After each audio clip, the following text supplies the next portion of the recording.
Welcome to Kahani universe. यहाँ हम fantasy system और कल्टीवेशन नॉवेल्स को हिंदी में समझते और एक्सप्लोर करते हैं। प्लॉट, वर्ल्ड बिल्डिंग और ट्विस्ट, सब कुछ clear. Let's begin the story. Disclaimer: ये वीडियो सिर्फ एजुकेशन, रिव्यू और एक्सप्लेनेशन के पर्पस के लिए है। नॉवेल के सभी कॉपीराइट्स उनके असली क्रिएटर्स और पब्लिशर्स के पास हैं। हम कोई ओनरशिप क्लेम नहीं करते। अगर किसी राइट्स होल्डर को इश्यू हो, हम कंटेंट को रिमूव या मॉडिफाई कर देंगे। सूचना सामग्री तालिका यूआरएल उपन्यास सारांश। शुरुआत में अजय युद्ध शक्ति की सीमा, राजवंश के अंत में सम्राट। लू फेफान ने समय और स्थान की यात्रा की और भयानक समझ और प्रतिभा के साथ महान जिया राजवंश के राजकुमार बन गए। शाही परिवार के कैंगतियान सम्राट की सीमा 15वीं स्तर है, लेकिन पिछले 8000 वर्षों में केवल 2 लोगों ने ही यह उपलब्धि हासिल की है। हालांकि वह केवल 18 वर्ष का है और उसने न केवल इस चरण में कदम रखा है, बल्कि इसे और भी कम कर दिया है और अभूतपूर्व 17वें स्तर पर पहुंच गया है। जब हर कोई मानता था कि भूमि आधारित अमरों का शिखर इस दुनिया की सीमा है, तो उसने पहले ही अधिक शक्तिशाली नश्वर अमर स्तर पर पैर रख दिया था। इस प्रकार उन्होंने 18 वर्षों तक एकांत में अभ्यास किया और इससे पहले कि उन्हें इसका पता चलता, वे दुनिया में अजय बन गए। ठीक इसी समय अनिश्चित डेक्सिया ने एक बार फिर चौंकाने वाली लहर पैदा कर दी। मैं ग्रेट जिया के किनका राजा हूं, जो कोई भी असंतुष्ट है, काटना और दिखाएं। विवरण: इतिहास संपादित करें। शीर्षक: शाही परिवार 18 वर्षों से एकांतवास में है और उसने नश्वर लोगों की दुनिया में अपनी यात्रा शुरू कर दी है। सीज अपंजीकृत व्यापार चिन्ह 1/2 या पंजीकृत व्यापार चिन्ह ए आई 1 क्वार्टर ए 1 क्वार्टर जोड़ या घटाव 1 CA डिग्री। स्थिति जारी है। तारीख जोड़ी गई 15 सितंबर 2025। लेखक: लाओपो येशी हुआनची लाजियाओ। डेविल 5 एक LV द्वारा अनुरोध किया गया। 5 मोहम्मद 5 MXLV द्वारा जारी। 2 शैली कार्रवाई फैंटेसी मार्शल आर्ट बुक्सिया जुआन हुआन। साप्ताहिक रैंक 3874। मासिक रैंक 3012। सर्वकालिक रैंक 3482। टैग: तेजी से खेती, तेजी से सीखने वाला, पुरुष नायक, प्रबल नायक, स्थानांतरण, स्वर्गीय समझ को मात देने वाला। अध्याय 1 महान जिया के 8000 वर्ष। महान जिया राजवंश 8000 वर्षों के बाद भाग्य से बाहर चल रहा है। ये गुप्त उद्देश्यों वाले कई लोगों का सच्चा विचार था। महान जिया राजवंश, जो 8000 साल और 30 सम्राटों तक फैला था, उनमें से 1/3 शासनकाल पिछली 2 शताब्दियों में हुआ था। इन 200 वर्षों में ऐसा नहीं था कि ये सम्राट अयोग्य थे, उनमें से कम 5 ने एक सम्राट की शक्ति और एक विलक्षण योग्यता का प्रदर्शन किया। दुर्भाग्य से बिना किसी अपवाद के वे सभी कम उम्र में ही मर गए, जो कल्टीवेटर की दुनिया में अकल्पनीय है। ग्रेट जिया राजवंश का किन प्रांत अपने ऊंचे पहाड़ों और कठिन सड़कों के साथ पूरे ग्रेट जिया राजवंश के भीतर एक दूरस्थ क्षेत्र माना जाता था। हालांकि ये बहुत कम आबादी वाला नहीं था, ये बस बाहरी दुनिया से अलग थलग था। गर्मी का चरम था। प्रिंस किन के निवास के आंतरिक प्रांगण में हल्के कपड़े पहने युवा महिलाओं का एक समूह कमल के तालाब में खूबसूरती से नृत्य कर रहा था। और कमल मंडप में एक युवक खड़ा था। वह कमल मंडपों के बीच चुपचाप खड़ा था, एक हाथ उसकी पीठ के पीछे था, दूसरे हाथ में ब्रश था। उसके सामने एक पेंटिंग चित्रफलक था, जैसे कि वह नृत्य करने वाली युवतियों को चित्रित कर रहा हो। उसकी तारे जैसी आंखें गहरी थीं और उसका पतला शरीर सांसारिक दुनिया से ऊपर बहता हुआ प्रतीत होता था, जैसे कोई निर्वासित अमर मानव क्षेत्र की ओर देख रहा हो। टपको टपको टपको गिराओ। ठीक तभी तेज कदमों की एक श्रृंखला सुनाई दी। एक युवा महिला, जिसने बैंगनी रंग की लंबी पोशाक पहनी हुई थी, जिसके चेहरे पर बैंगनी मनकों वाला रेशम का घूंघट था, ऊंची एड़ी के जूते पहने हुए, गहरी ठंडी आंखों और लंबे लहराते बैंगनी बालों के साथ धीरे धीरे पास आई। वह एक ऐसी आभा प्रदर्शित करती थी जो दूसरों को दूरी बनाए रखने की चेतावनी देती थी। वह एक बहुत ही ठंडी व्यक्ति प्रतीत होती थी। हालांकि जब उसकी नजर कमल मंडप में आकृति पर पड़ी, तो उसकी नजर में केवल वही आकृति मौजूद थी और वह अनियंत्रित रूप से नर्म हो गई। महामहिम, राजधानी से खबर, प्रिंस लुओ एक दुर्घटना का शिकार हो गए हैं और इसके अलावा यह अफवाह है कि वह कमजोर होते जा रहे हैं, मुझे डर है। युवती करीब आए और झुककर सलाम किया। ये सुनकर वह युवक, जिसके हाथ में ब्रश था, रुक गया। ओए, यह अब 5वां है। उसकी आंखों में दिव्य प्रकाश सघन हो गया। प्रिंस लुओ उनके जैविक भाई थे, हालांकि उनकी माताएं अलग अलग थीं, फिर भी उनकी मृत्यु के कारण लू फेफान की भावनाओं में उतार चढ़ाव आया। स्थानांतरण या शायद पुनर्जन्म, वह मिंगपो का सूप पीना भूल गया होगा। इस दुनिया में पहुंचने पर उन्हें पता चला कि यह एक खेती की दुनिया थी, जहां खेती करने वालों की पहाड़ों को तोड़ने और चट्टानों को विभाजित करने की शक्ति आम बात थी, और केवल वही जो पहाड़ों को ढहा सकते थे और शहरों को दबा सकते थे, सच्चे पावरहाउस कहला सकते थे। इससे भी महत्वपूर्ण बात यह है कि उनकी पहचान असाधारण थी, महान जिया राजवंश के राजकुमार। हालांकि इससे पहले कि वह जश्न मना पाता, जैसे ही उन्होंने इस दुनिया की भाषा में महारत हासिल की और महल में कुछ चर्चाएं सुनी, उन्हें पता चला कि महान जिया राजवंश पहले से ही अपने अंतिम चरण में था। 8000 वर्षों से स्थापित ग्रेट जिया ने अपनी किस्मत खो दी है। लगभग 2 शताब्दियों तक शाही सिंहासन बार बार बदलता रहा था और ग्रेट जिया शाही परिवार के सदस्य एक के बाद एक दुर्घटनाओं का शिकार हो रहे थे। इसके अलावा किसी भी अपराधी की पहचान नहीं की जा सकी। यह ऐसा था मानो स्वर्ग स्वयं उन्हें पुनः प्राप्त कर रहा हो। लू फेफान ने स्वर्ग को पुनः प्राप्त करने की धारणा पर विश्वास नहीं किया। उसे केवल यह महसूस हुआ कि एक अदृश्य शक्ति ने ग्रेट जिया इंपीरियल परिवार को घेर लिया है और धीरे धीरे उन्हें निगल रहा है। सौभाग्य से लू फेफान को पता चला कि उसकी साधना प्रतिभा और समझने की क्षमता काफी असाधारण थी। वह ग्रेट जिया इंपीरियल फैमिली की मार्शल आर्ट लाइब्रेरी में गुप्त संग्रह को केवल एक बार पढ़ने के बाद याद कर सकता था और वह उनसे निष्कर्ष निकाल सकता था। उनकी साधना गति और भी अद्वितीय थी। हालांकि क्योंकि ग्रेट जिया इंपीरियल परिवार के भीतर मुद्दे थे, लू फेफान ने कमजोर होने पर अपनी असली क्षमता दिखाने की हिम्मत नहीं की। खेती में सक्षम एक असाधारण राजवंश के रूप में उनके सम्राट उतनी ही बार बदल रहे थे जितने कि मॉडल राजवंश में थे। ऐसी समस्याओं को देखते हुए अगर उसने खुद को उजागर किया और उसे निशाना बनाया गया, तो ग्रेट जिया इंपीरियल परिवार संभवतः उसकी रक्षा करने में सक्षम नहीं होगा। आखिरकार सम्राट भी अपनी रक्षा नहीं कर सके, इसलिए लू फेफान ने अपना समय बर्बाद कर दिया।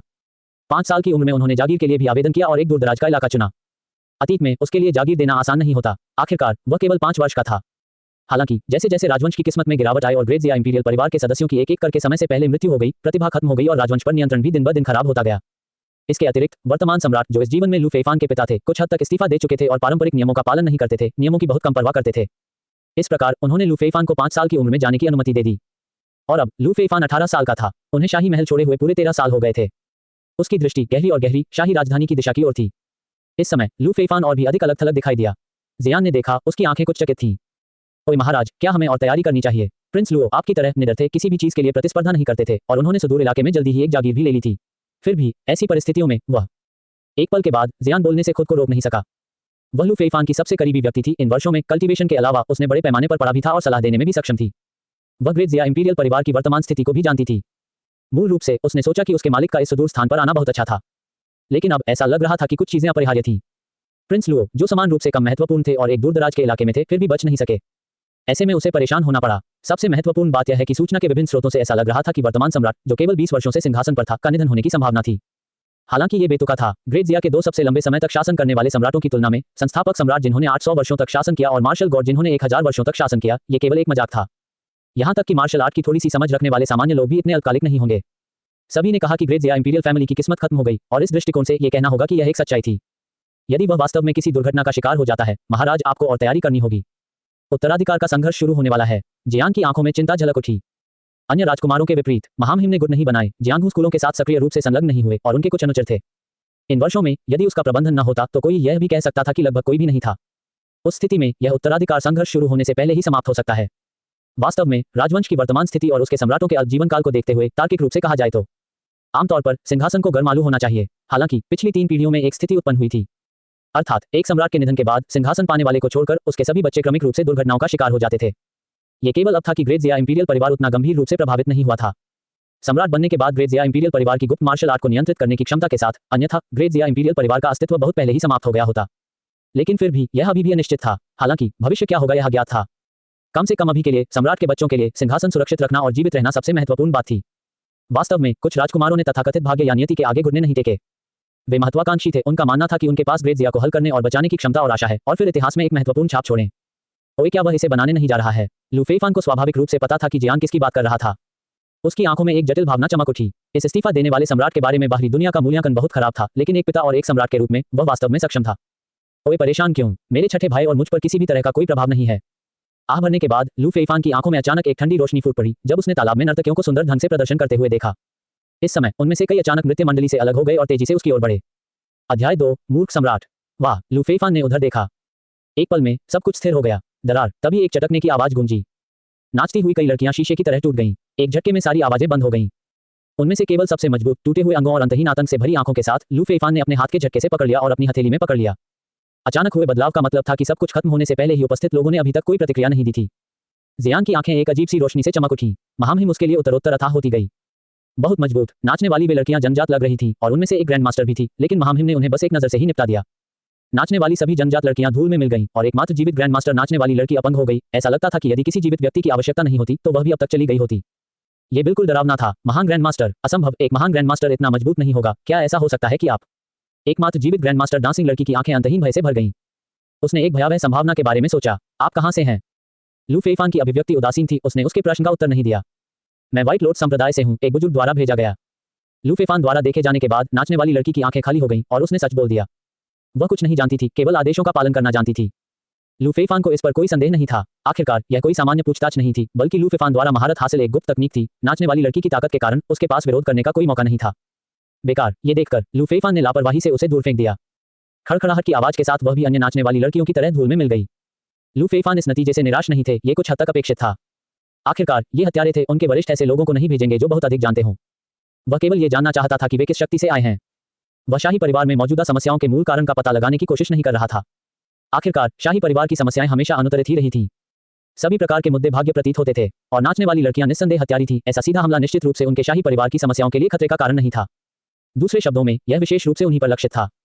लू फेफान बहुत कम महत्वपूर्ण था। इस समय जो लोग उसके बारे में सोचेंगे वे संभवतः उसके तथाकथित भाई थे। इस दृष्टिकोण से प्रिंस लुओ की मृत्यु उस अदृश्य शक्ति के कारण नहीं हुई होगी। उत्तराधिकार संघर्ष। उबाऊ, लू फेफान ने अपना सिर हिलाया। तथाकथित सिंहासन की तुलना में उन्होंने खेती करना पसंद किया। धीरे धीरे लगातार मजबूत होते जाने की भावना ने उसे मोहित कर लिया। जहां तक उन निकम्मे भाइयों की बात है, वे उसके विरोधी होने के योग्य नहीं थे। यह आत्ममुग्धता नहीं थी, बल्कि सच्चाई थी। इस संसार के साधना क्षेत्र, acquired body refining, init QE refining, grand master essence refining, great grand master spirit refining, सार, क्यूई और आत्मा का एकीकरण स्थलीय अमर है, जो 1000 वर्षों के जीवनकाल का आनंद ले रहा है। ये स्पष्ट नहीं है कि क्या ऐसा इसलिए था क्योंकि उसने अपने पुनर्जन्म के बाद मिंगपो का सूप नहीं पिया था, या क्या इस जीवन में उसका ऐसा ही होना तय था। इस जीवन में उनकी साधना प्रतिभा और समझने की क्षमता भयानक रूप से मजबूत थी। उदाहरण के लिए उनके शाही परिवार के एजोर हेवन सम्राट कला, उन्होंने 15वीं परत तक खेती की थी जब वह 10 साल के थे, जो कि 8 साल पहले था। किसी को पता होना चाहिए कि उनके शाही परिवार में 8000 वर्षों में केवल संस्थापक पूर्वज और मार्शल गॉड, 2 सम्राटों ने ही ऐसी उपलब्धि हासिल की थी। उनके बाद किसी और ने 15वीं परत तक खेती नहीं की थी। फिर भी यह अफवाह थी कि संस्थापक पूर्वज 15वीं परत तक पहुंचने के लिए पूरी तरह से अपनी खुद की खेती पर निर्भर नहीं थे। सबसे प्रतिभाशाली मार्शल भगवान को 100 साल लग गए और वास्तव में उन्होंने खुद पर भरोसा किया। ये स्पष्ट है कि एजोर हेवन एम्परर आर्ट को विकसित करना कितना कठिन है और उन्हें अपने पूर्वजों के चरम दायरे तक खेती करने में केवल 10 साल लगे। इसके अलावा इसमें यह तथ्य भी शामिल है कि इस अवधि के दौरान उन्होंने अन्य मार्शल आर्ट और गुप्त तकनीकों की खेती की। इससे पता चलता है कि उनकी प्रतिभा कितनी प्रबल और विलक्षण है। इतना ही नहीं, 15वीं परत तक पहुंचने के बाद वह कटौती जारी रखने में सक्षम था। अगले 8 वर्षों में उन्होंने इस मार्शल आर्ट की 2 और परतें निकाली जो पहले ही अपनी सीमा तक पहुंच चुकी थी और खेती पूरी की। अगर यह खबर फैल गई तो पूरा ग्रेट जिया राजवंश हिल जाएगा। दूसरे शब्दों में, उसका वर्तमान क्षेत्र इतना ऊंचा है कि वह उस डोमेन तक पहुंच गया है जहां उसके पूर्वजों ने कभी कदम नहीं रखा था। इन वर्षों में वह मूल रूप से प्रिंस किन के निवास में रहे, केवल कभी कभी टहलने के लिए बाहर जाते थे, लेकिन ये किन प्रीफेक्चर सिटी तक ही सीमित था जहां प्रिंस किन का निवास स्थित है। सच कहूं तो जब उसे पहली बार शाही परिवार की दुर्दशा के बारे में पता चला तब भी वह बहुत घबराया हुआ था। बाहर नहीं जाना केवल डर के कारण था। लेकिन 8 साल पहले जब उन्होंने एजोर हेवन एम्परर आर्ट को 15वीं परत तक विकसित किया तो उन्हें अब ऐसी कोई चिंता नहीं थी। ये शक्तिशाली शक्ति द्वारा लाया गया आत्मविश्वास था। उस समय से उनका बाहर न जाना सिर्फ इसलिए था क्योंकि उन्हें खेती करना पसंद था। ईमानदारी से कहूं तो अगर उसे अचानक ये पता नहीं चला होता कि इस जीवन में उसके पिता का निधन होने वाला है तो इस हत्या के प्रयास के बाद भी वह हिलने डुलने के लिए इच्छुक नहीं होता। आखिरकार उसके लिए उन कुछ भाइयों के लिए उसे समय बर्बाद करने के लिए पर्याप्त रुचि जगाना वास्तव में कठिन था। हालांकि उनके पिता इस जीवन में भी उनके लिए कुछ गर्मजोशी रखते थे। हालांकि वह 5 साल की उम्र में चले गए और उसके बाद कभी वापस नहीं लौटे, लेकिन हर साल महल से मिलने वाले पुरस्कार और संसाधनों में कभी कमी नहीं आई। इसके अलावा जब वह छोटा था उसके जन्म के बाद उसकी मां न जाने कहां गायब हो गई। एक बच्चे के रूप में और एक शक्तिशाली परिवार के समर्थन के बिना शाही महल जैसी जगह में शांति से रहने में सक्षम होना पूरी तरह से उसके पिता सम्राट और उसकी देखभाल के कारण था। किसी को पता होना चाहिए उसके कई बेटे थे, 20 से अधिक। प्राचीन काल से शाही परिवार में विशेषकर इतने सारे बेटों के साथ कोई पारिवारिक स्नेह नहीं रहा है। ये स्पष्ट नहीं है कि ऐसा इसलिए था क्योंकि वह और उसकी मां, जिन्हें उसने जन्म के बाद कभी नहीं देखा था, वास्तव में प्यार में थे, लेकिन किसी भी मामले में लू फेइफान के लिए उसके पिता की देखभाल विशेष रूप से अद्वितीय थी। इसके अलावा वह अपनी सीमाएं भी जानता था और इसे खुलकर प्रदर्शित नहीं करता था।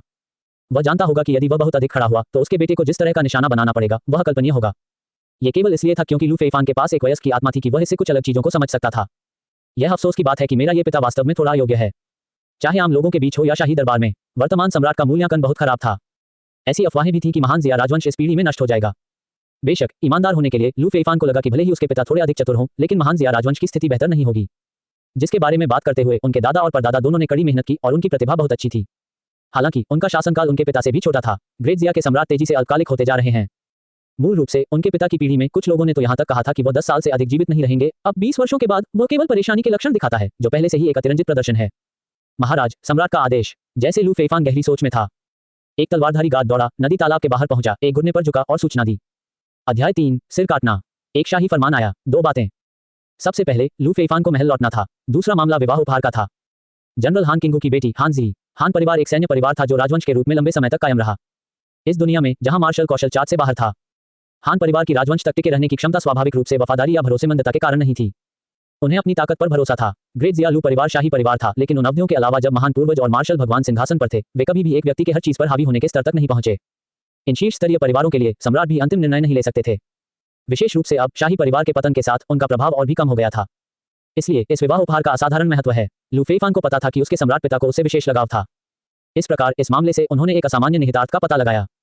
पेड़ शांति चाहता है लेकिन हवा नहीं रुकेगी। आकाश की चिलचिलाती गर्मी ने पृथ्वी को इतनी तीव्रता से जला दिया कि पसीने की बूंदें जमीन पर गिरने से सिहर उठी।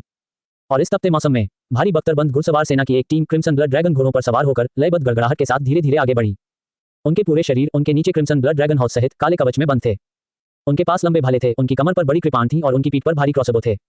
इस कॉन्फ़िगरेशन के साथ वर्तमान मौसम की तो बात ही छोड़ दें, यहां तक कि सबसे हल्के मौसम में भी आम लोग शायद कुछ सेकंड भी नहीं टिक पाएंगे। हालांकि भारी बख्तरबंद घुड़सवार सेना की इस टीम ने अपनी पूरी यात्रा के दौरान थकान का कोई संकेत नहीं दिखाया। वे स्थिर गति से आगे बढ़ रहे थे, यहां तक कि स्थिरता बनाए रखने के लिए उन्होंने अपने क्रिम्सन ब्लड ड्रैगन हॉर्स के कदमों को भी नियंत्रित किया।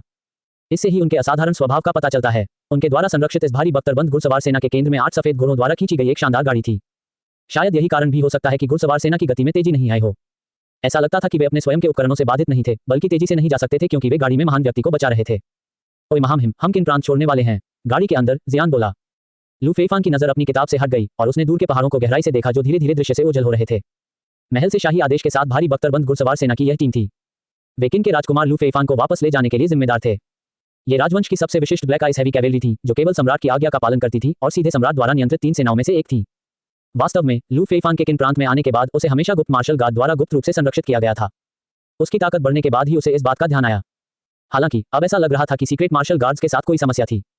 कुछ दिन पहले जब उनकी हत्या हुई तो गुप्त मार्शल गार्ड अनुपस्थित थे।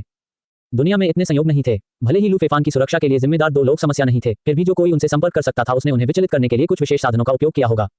बेशक लू फेफान के लिए इससे कोई फर्क नहीं पड़ता।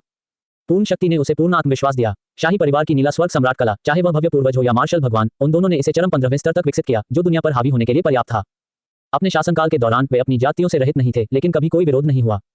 और अब लू फेफान ने न केवल 15वें स्तर तक खेती की थी, बल्कि कटौती के माध्यम से 2 और कदम भी आगे बढ़ाए थे, अभूतपूर्व 17वें स्तर तक पहुंच गए थे। इसलिए उनका इरादा इन मामलों में जाने का नहीं था। आखिर ज्यादा जांच पड़ताल की कोई जरूरत नहीं थी, मास्टरमाइंड अंततः स्वयं ही सामने आ जाएगा। ओए क्या चल रहा है? लू फेफान ने अचानक ऊपर देखा। काफिला अचानक रुक गया और लू फेफान को आगे की हलचल का एहसास हुआ। किन के महामहिम राजकुमार, हमें आगे येचुआन के प्रीफेक्ट का सामना करना पड़ा। उन्होंने कहा कि येचुआन को व्हाइट लोर्ड संप्रदाय द्वारा पकड़ लिया गया था और वह अपने परिवार के साथ भाग गया और किन के महामहिम राजकुमार की सहायता लेने आया। येचुआन वह स्थान था जहां से लू फेफान को राजधानी लौटते समय गुजरना पड़ा था। हुआ यूं कि वापस लौटते समय उसे रोक लिया गया। मुझे कहना होगा, क्या संयोग है।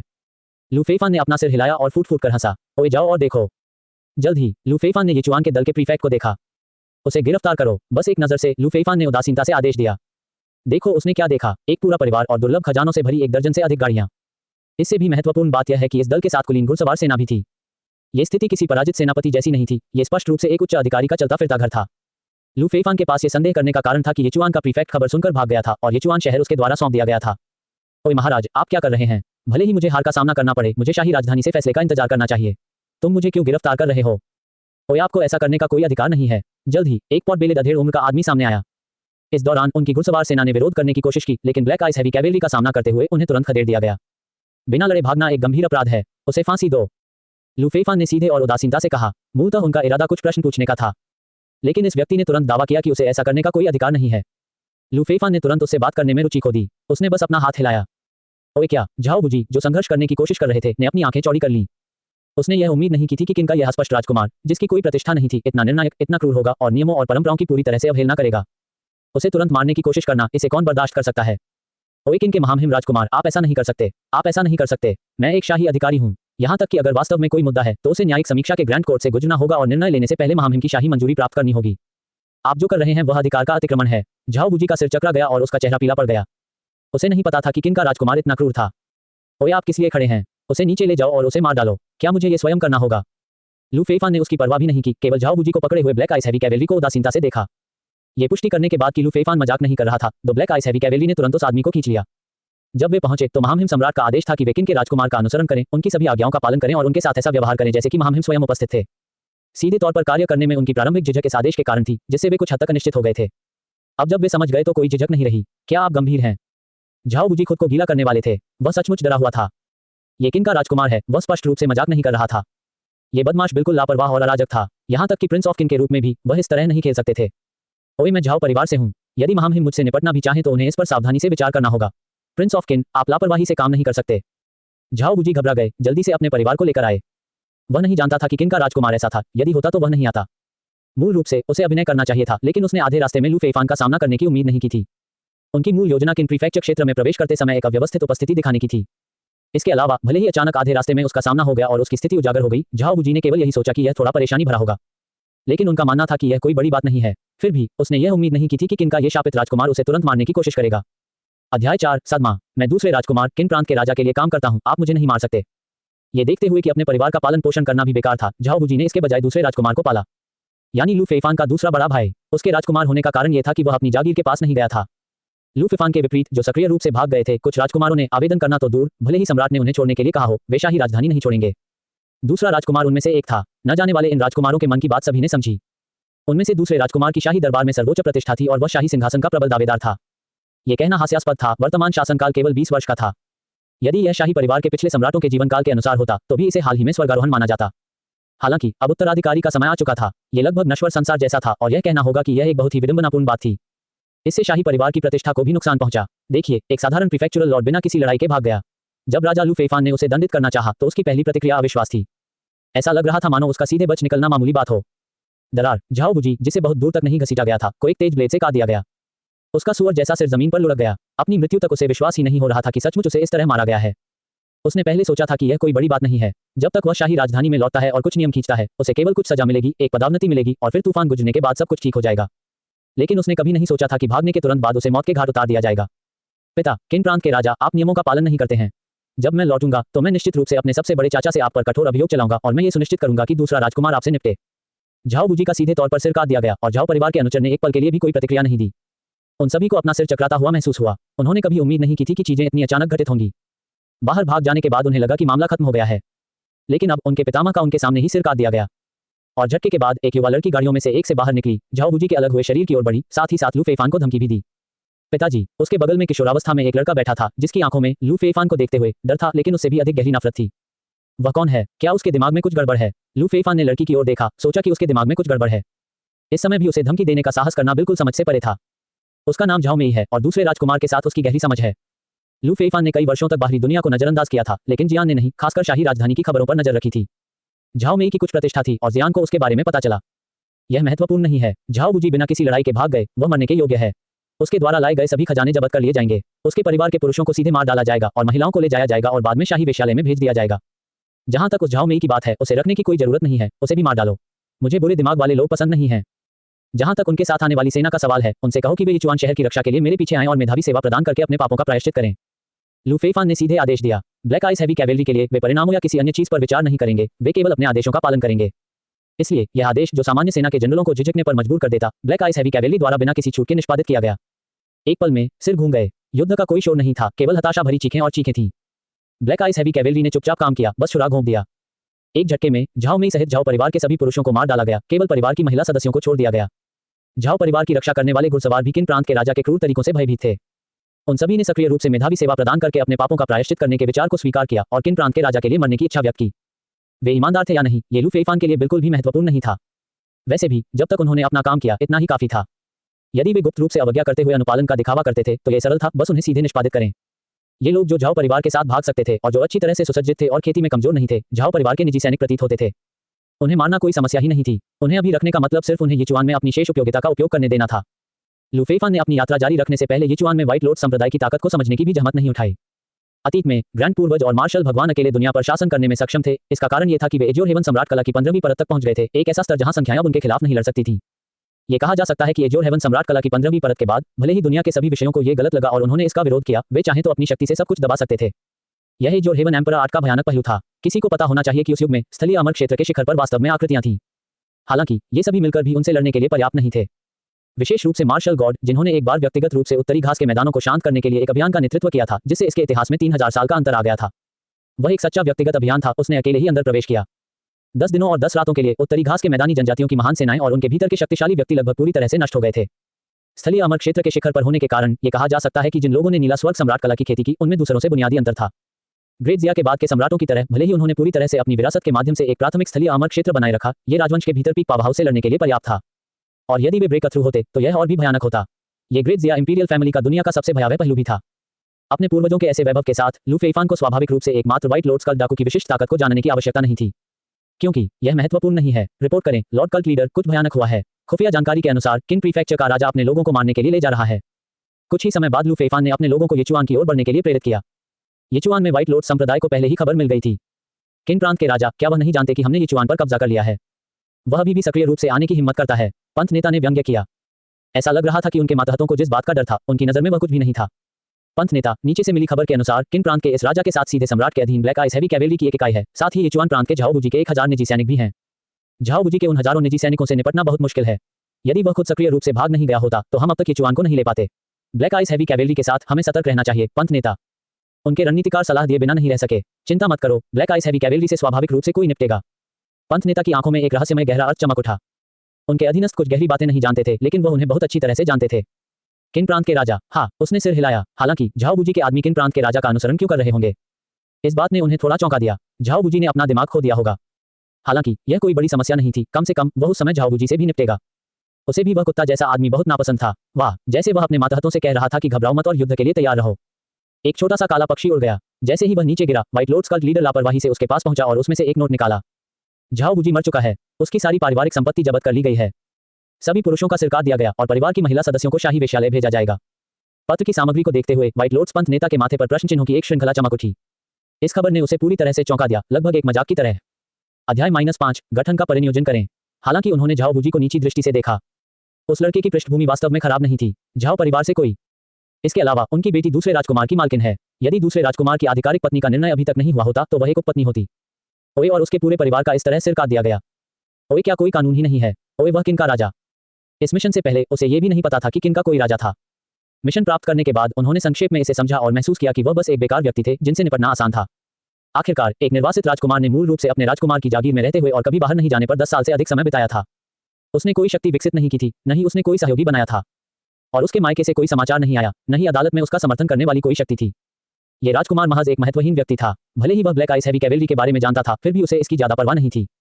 आखिरकार ये पहले ही कहा जा चुका था कि इस घुड़सवार इकाई से कोई न कोई निपटेगा। और फिर झाओ वूजी थे। हालांकि वह लड़का कुछ भी अच्छा नहीं था, फिर भी उसकी एक पृष्ठभूमि थी। इतनी लापरवाही से उसका सिर काट दिया गया और उसका पूरा परिवार लगभग नष्ट हो गया। शेष महिला रिश्तेदार हालांकि अभी भी जीवित थी, मृतकों से अलग नहीं थी। व्हाइट लॉर्ड्स कल्ट लीडर बिना कुछ बोले काफी देर तक अखबार को देखते रहे। किसी कारण से उसके हृदय स्वभाव में एक अशुभ पूर्वाभास जाग उठा। उन्हें लगा कि ये मिशन इतना आसान नहीं है। किंग का वह राजा शायद उसे डरा देगा। मैं इसके बारे में बहुत ज्यादा सोच रहा हूँ। किंग का राजा इस तरह से खेल रहा है, इसका मतलब केवल ये हो सकता है कि वह बुद्धिहीन है और उसका स्वभाव अत्याचारी है। व्हाइट लॉर्ड्स पंथ के नेता ने अपने हृदय प्रकृति में विचलित करने वाले विचारों को एक तरफ रखते हुए अपना सिर हिलाया। कोई बात नहीं, क्या भले ही किंग के राजा की हरकतें अप्रत्याशित रूप से क्रूर थी, उसकी बुद्धिमत्ता की पुष्टि की गई थी। उसने कोई शक्तिशाली अधीनस्थ नहीं बनाया था, उसने किन प्रांत में कोई आधार स्थापित नहीं किया था, और वह केवल 18 वर्ष का था। चाहे उसकी प्रतिभा कितनी भी अच्छी क्यों न हो, इससे ये तथ्य नहीं बदलेगा कि वह किसी काम का नहीं था। इस प्रकार चाहे वह कितना भी क्रूर क्यों न हो, बेकार था। शक्ति के बिना वह अंततः उसकी दया पर ही निर्भर रहेगा। ये सोचने के लिए कि झाओ वूजी की मृत्यु के कारण उसके हृदय स्वभाव में ठंडक महसूस हुई थी, लोग सुनेंगे तो हंसेंगे। मेरा हृदय स्वभाव अभी भी पर्याप्त मजबूत नहीं है। तो फिर किंग के राजा के सिर को मेरे साहस की परीक्षा बनने दो। व्हाइट लॉर्ड्स पंथ के नेता प्रत्याशित हो गए। राजवंश के एक राजकुमार की हत्या। ये वास्तव में गर्व करने लायक कुछ हो सकता है। ये व्हाइट लॉर्ड संप्रदाय के भीतर उनकी भविष्य की योग्यता भी होगी। एल्डर, किंग के राजा येचुआन आ रहे हैं। अब उसके पास न केवल ब्लैक आइस हैवी कैवेलरी है, बल्कि झाओ परिवार के 1000 निजी सैनिक भी हैं। क्या तुम्हें भरोसा है? एक पल के बाद व्हाइट लॉर्ड्स पंथ के नेता एक गुप्त कक्ष में आए और खाली मुख्य सीट पर झुककर कहा, यह उस ब्लैक आइस हैवी कैवेलरी से निपटने के लिए यहाँ है। झाओ परिवार के निजी सैनिक, वे क्या हैं? यह एक अतिरिक्त कार्य है। अपने हृदय स्वभाव को सहज रखें। जब वे येचुआन शहर के बाहर पहुंचे तो सीधे शुल्क लें। ये तब कार्रवाई करेगा और यह फुल प्रूफ होगा। गुप्त कक्ष में एक अत्यंत आत्मविश्वास भरी आवाज गूंजी। व्हाइट लॉर्ड्स पंथ नेता ने सिर हिलाया। एक बुजुर्ग है, शक्ति ही शक्ति है। ब्लैक आइस हैवी कैवेलरी उनकी नजर में कुछ भी नहीं थी। बुजुर्ग अपने जीवन के साथ मजाक नहीं करेंगे। ये स्थिर था। आखिरकार यह उनके व्हाइट लॉर्ड संप्रदाय के 9 महान बुजुर्गों में से एक था। सच कहूं तो इस बार सिर्फ किंग के राजा के लिए उनके पवित्र संप्रदाय द्वारा एक बुजुर्ग को भेजना वास्तव में उनके लिए अविश्वसनीय रूप से आश्चर्यजनक था। आखिरकार उनके बुजुर्ग स्थलीय अमर क्षेत्र के थे, हालांकि केवल प्रारंभिक चरण में। हालांकि ये पहले से ही राजवंश के भीतर सबसे शीर्ष स्तरीय शक्ति थी। व्हाइट लॉर्ड्स पंथ के नेता को समझ नहीं आ रहा था कि इस बार उन्हें व्यक्तिगत रूप से सहायता के लिए क्यों भेजा गया था। लेकिन एक बुजुर्ग के अभिनय के साथ ये बिल्कुल स्थिर था। हालांकि अफवाहों के अनुसार सम्राट के अधीन 3 सेनाओं में से प्रत्येक एक साधारण स्थलीय अमर को आसानी से दबा सकती थी। यदि यह पूरी ब्लैक आइस हैवी कैवेलरी होती, यहां तक कि एक बुजुर्ग की उपस्थिति के साथ, तो उसे अपने हृदय प्रकृति पर संदेह होता। हालांकि इस बार ब्लैक आइस हैवी कैवेलरी इसका केवल एक हिस्सा थी, पूरी नहीं। इस प्रकार स्थलीय अमर क्षेत्र के उनके बुजुर्ग के लिए उनका कोई मुकाबला नहीं था। दरअसल उन्हें लगा कि एल्डर सीधे कार्रवाई कर सकते थे, लेकिन इस तरह के गोल चक्कर से गुजरने के लिए उसे पहले येचुआन पर कब्जा करने दिया, खुले तौर पर किंग के राजा का सामना करना पड़ा, और फिर एल्डर को गुप्त रूप से कार्य करने दिया। ये थोड़ा समझ से बाहर था। हालांकि ऊपर से आदेश मिलने के बाद उनके पास कोई विकल्प नहीं था। एक दिन बाद पूरे येचुआन शहर का आसमान गंभीर और अंधकार में हो गया, जिससे पहले से ही गर्म और घुटन भरी दुनिया और भी अधिक दमनकारी हो गई। व्हाइट लॉर्ड संप्रदाय के सदस्य, जिन्होंने अभी अभी येचुआन लिया था और 2 दिनों तक अपनी इच्छानुसार काम किया था, उनके पास अपने द्वारा विकसित किए गए नए रंगरूटों को प्रशिक्षित करने का समय भी नहीं था जब उन्हें बताया गया कि शाही सेना आ गई थी। उनके लिए अभी अभी जीत हासिल करने के बाद इस खबर ने न केवल उन्हें डरा दिया, बल्कि उनका खून खौला दिया। मुख्यतः इसलिए कि उन्हें जो समाचार मिला वह यह था कि इस शाही सेना की संख्या 2000 से भी कम थी। येचुआन प्रांत शहर पर उनका आसानी से कब्जा हो गया था। प्रीफेक्चर सिटी के सबसे मजबूत रक्षकों ने उनसे लड़ने की हिम्मत नहीं की थी और उन्हें देखते ही भाग गए थे। इससे उन्हें विश्वास हो गया कि महान जिया राजवंश का भाग्य खत्म हो गया था और अब उनके व्हाइट लॉर्ड संप्रदाय का युग था। एकमात्र शाही सेना जो 2000 से भी कम लोगों को भेज रही थी, केवल उन्हें सैन्य योग्यताएं प्रदान करने के लिए आ रही थी, यहां तक कि उन्हें साझा करने के लिए भी पर्याप्त नहीं थी। आखिरकार इस बार येचुआन को लेने में शुरू में उनके पास 20,000 लोग थे। इसे लेने के बाद उनकी संख्या कम नहीं हुई बल्कि बढ़ गई और कुछ ही समय में 30,000 तक पहुंच गई। यदि समय दिया जाए तो यह संख्या दोगुनी भी हो सकती है। व्हाइट लॉर्ड संप्रदाय के सभी जनरलों ने शाही सेना की प्रतीक्षा करने और खुली लड़ाई में शामिल होने के लिए सीधे शहर से बाहर जाने का सुझाव दिया। शाही सेना को उनके व्हाइट लॉर्ड संप्रदाय की सैन्य ताकत का गवाह बनने देना। व्हाइट लॉर्ड्स कल्ट लीडर ने इसके बारे में सोचा और अंततः सुझाव स्वीकार कर लिया। आखिरकार इस बार एक बुजुर्ग गुप्त रूप से कार्य करेगा। यह अपने अधीनस्थों का आत्मविश्वास बढ़ाने का अच्छा अवसर था। जितना अधिक उसने इसके बारे में सोचा, यह उतना ही अधिक उचित लगा। इसलिए जब लू फेफान की सेना येचुआन पहुंचने वाली थी, तो व्हाइट लॉर्ड संप्रदाय की सेना ने सीधे शहर छोड़ दिया, अपनी सेनाओं को व्यवस्थित किया और आमने सामने की झड़प के लिए तैयार हो गई। हालांकि उनका गठन कुछ हद तक अव्यवस्थित दिखाई दिया और विभिन्न इकाइयों की तैनाती ने समग्र स्थिति को थोड़ा अव्यवस्थित बना दिया, फिर भी उनकी आभा बहुत मजबूत थी। आखिरकार ये पहले ही कहा जा चुका था कि मौत की तलाश में आने वाली शाही सेना की संख्या केवल 2000 से कम थी। और अब उनके पास पूरे 30,000 सैनिक थे। 2,000 के मुकाबले 30,000। फायदा उनका हुआ, वे नहीं जानते थे कि वे कैसे हार सकते हैं। केवल कुछ अधिक बुद्धिमान लोगों को ही संदेह हुआ कि इस बार आने वाली शाही सेना के पास बहुत अधिक खेती है। हालांकि इन असहमतिपूर्ण आवाजों को व्हाइट लॉर्ड्स कल्ट लीडर द्वारा दबा दिया गया था। उन्होंने कहा कि उनके व्हाइट लॉर्ड संप्रदाय के पास तो रुपये का है। भले ही इस बार शाही दरबार में कई विशेषज्ञ हों, वे निश्चित रूप से उन्हें मिटा देंगे। संक्षेप में, ये 2,000 से भी कम शाही सैनिक सैन्य योग्यताएं बढ़ा रहे थे। इस बीच येचुआन शहर में आम लोग ये सुनकर बहुत उत्साहित थे कि शाही सेना आ रही है। पहले उन्हें शाही दरबार के खिलाफ कई शिकायतें थीं, वे 3 में से 2 दिनों से कोसते थे। और व्हाइट लॉर्ड संप्रदाय ने पहले से ही जनता के बीच अपनी योजनाएं पेश कर दी थी, खुद को बहुत अच्छी तरह से प्रचारित किया था, इसलिए वे पहले से ही काफी उम्मीद कर रहे थे। हालांकि इन 2 दिनों के बाद उनकी सारी उम्मीदें खत्म हो गईं। हालांकि शाही दरबार मानवीय नहीं था, व्हाइट लॉर्ड संप्रदाय वास्तव में पशुवत था। अध्याय 6, 800 बनाम 30,000। ओए वे एक भीड़ वास्तव में भारी घुड़सवार सेना के विरुद्ध युद्ध व्यूह रचना कर रहे हैं। जब लू फेफान को येचुआन शहर के बाहर से खबर मिली तो वह भी कुछ हद तक स्तब्ध रह गया। वह ये भी नहीं जानता था कि उन लोगों के दिमाग में क्या चल रहा है। ये भारी घुड़सवार सेना थी, सबसे अच्छा विकल्प शहर के भीतर बचाव करना होता। वे खुले मैदान में लड़ाई के लिए सीधे शहर से बाहर चले गए। येचुआन प्रांत शहर पर कब्जा करने के बाद ये लोग बहक गए होंगे। हालांकि उसके पास केवल 800 भारी घुड़सवार सेना थी, साथ ही झाओ परिवार के कुलीन वर्ग की कुल संख्या 1800 थी। हालांकि झाओ परिवार के बिना भी केवल 800 ब्लैक आइस हैवी कैवेलरी उस भीड़ को काट सकती थी। ये सीधे सम्राट के अधीन 3 सबसे मजबूत सेनाओं में से एक थी। और यह वह प्रकार था जिसने खुले में चुनौतियों का सामना किया। महान पूर्वज द्वारा राजवंश की स्थापना के बाद से ब्लैक आइस हैवी कैवेलरी के नियमों को कभी भी महल में छिपाकर नहीं रखा गया, बल्कि खून और आग से शांत होकर बाहर विभिन्न शाही मिशनों को अंजाम दिया गया, और निश्चित रूप से केवल दिखावे के लिए नहीं। स्थलीय अमर के बिना सामान्य सेनाएं, यदि वे ब्लैक आइस हैवी कैवेलरी का सामना करना चाहती थी तो मिनटों में नष्ट हो जाएंगी। यहां तक कि ब्लैक आइस हैवी कैवेलरी को सीधे शामिल करने के लिए एक संरचना स्थापित करने जैसा मूर्खतापूर्ण काम करने वाली कुलीन सेनाएं भी संभवतः मुसीबत में पड़ जाएंगी।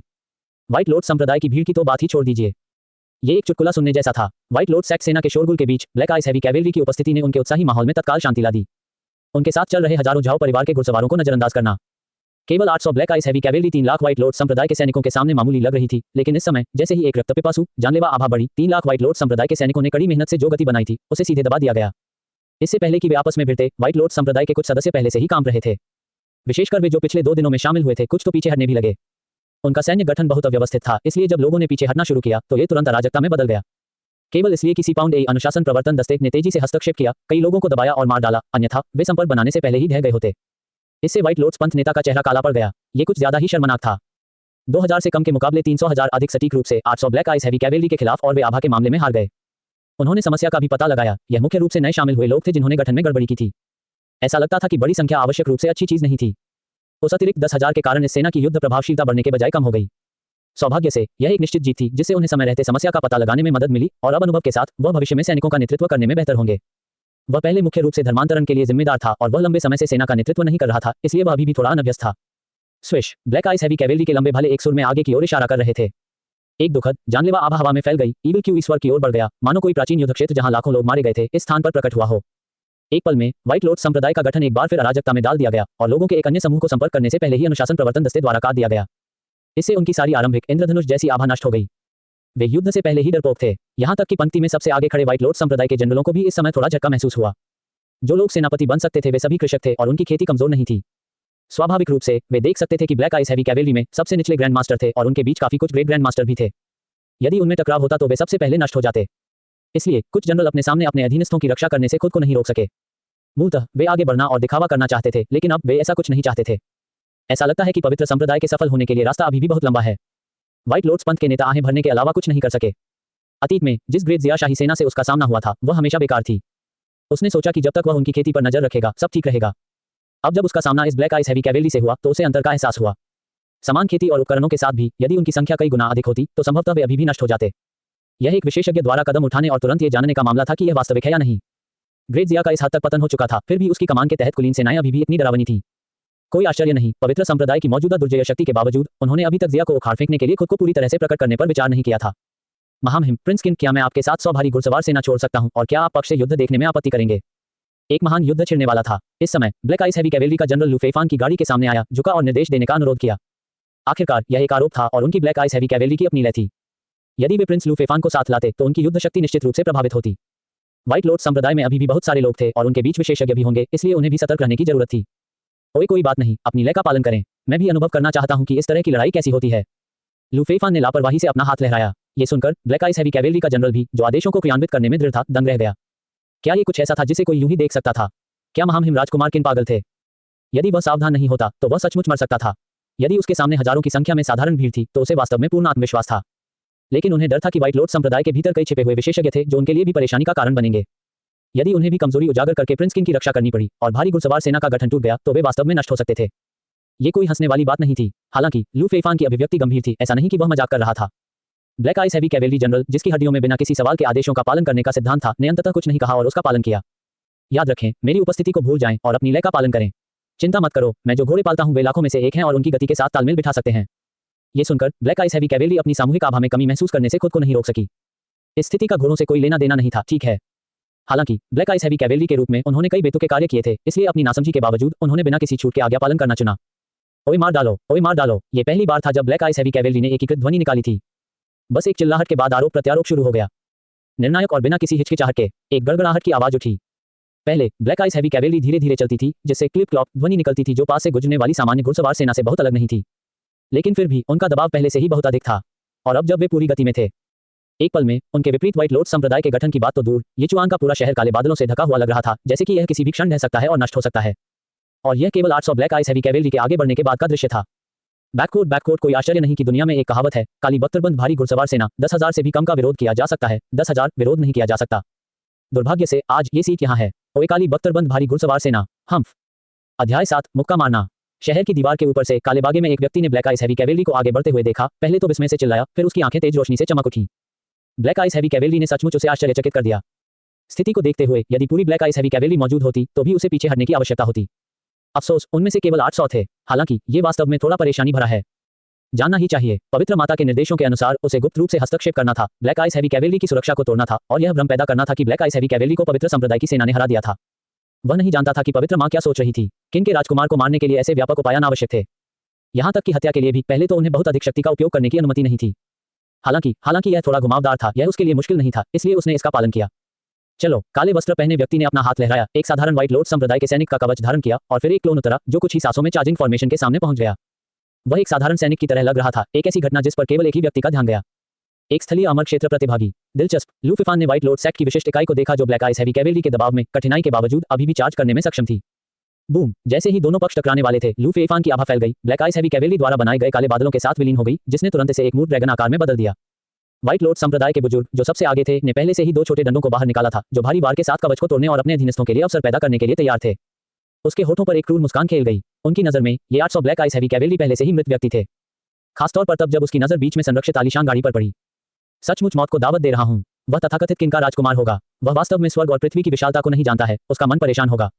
इससे कोई फर्क नहीं पड़ता कि ब्लैक आइस हैवी कैवेलरी कितनी संभ्रांत थी, इतनी कठिन लड़ाई का सामना करने के लिए उनके पूरे प्रयास की आवश्यकता थी।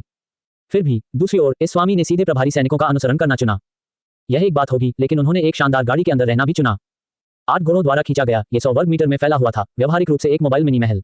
सबसे महत्वपूर्ण बात यह है कि वह इसे स्पष्ट रूप से देख सकता था। अंदर नौकरानियां उसकी सेवा कर रही थीं और गायक भी प्रदर्शन कर रहे थे।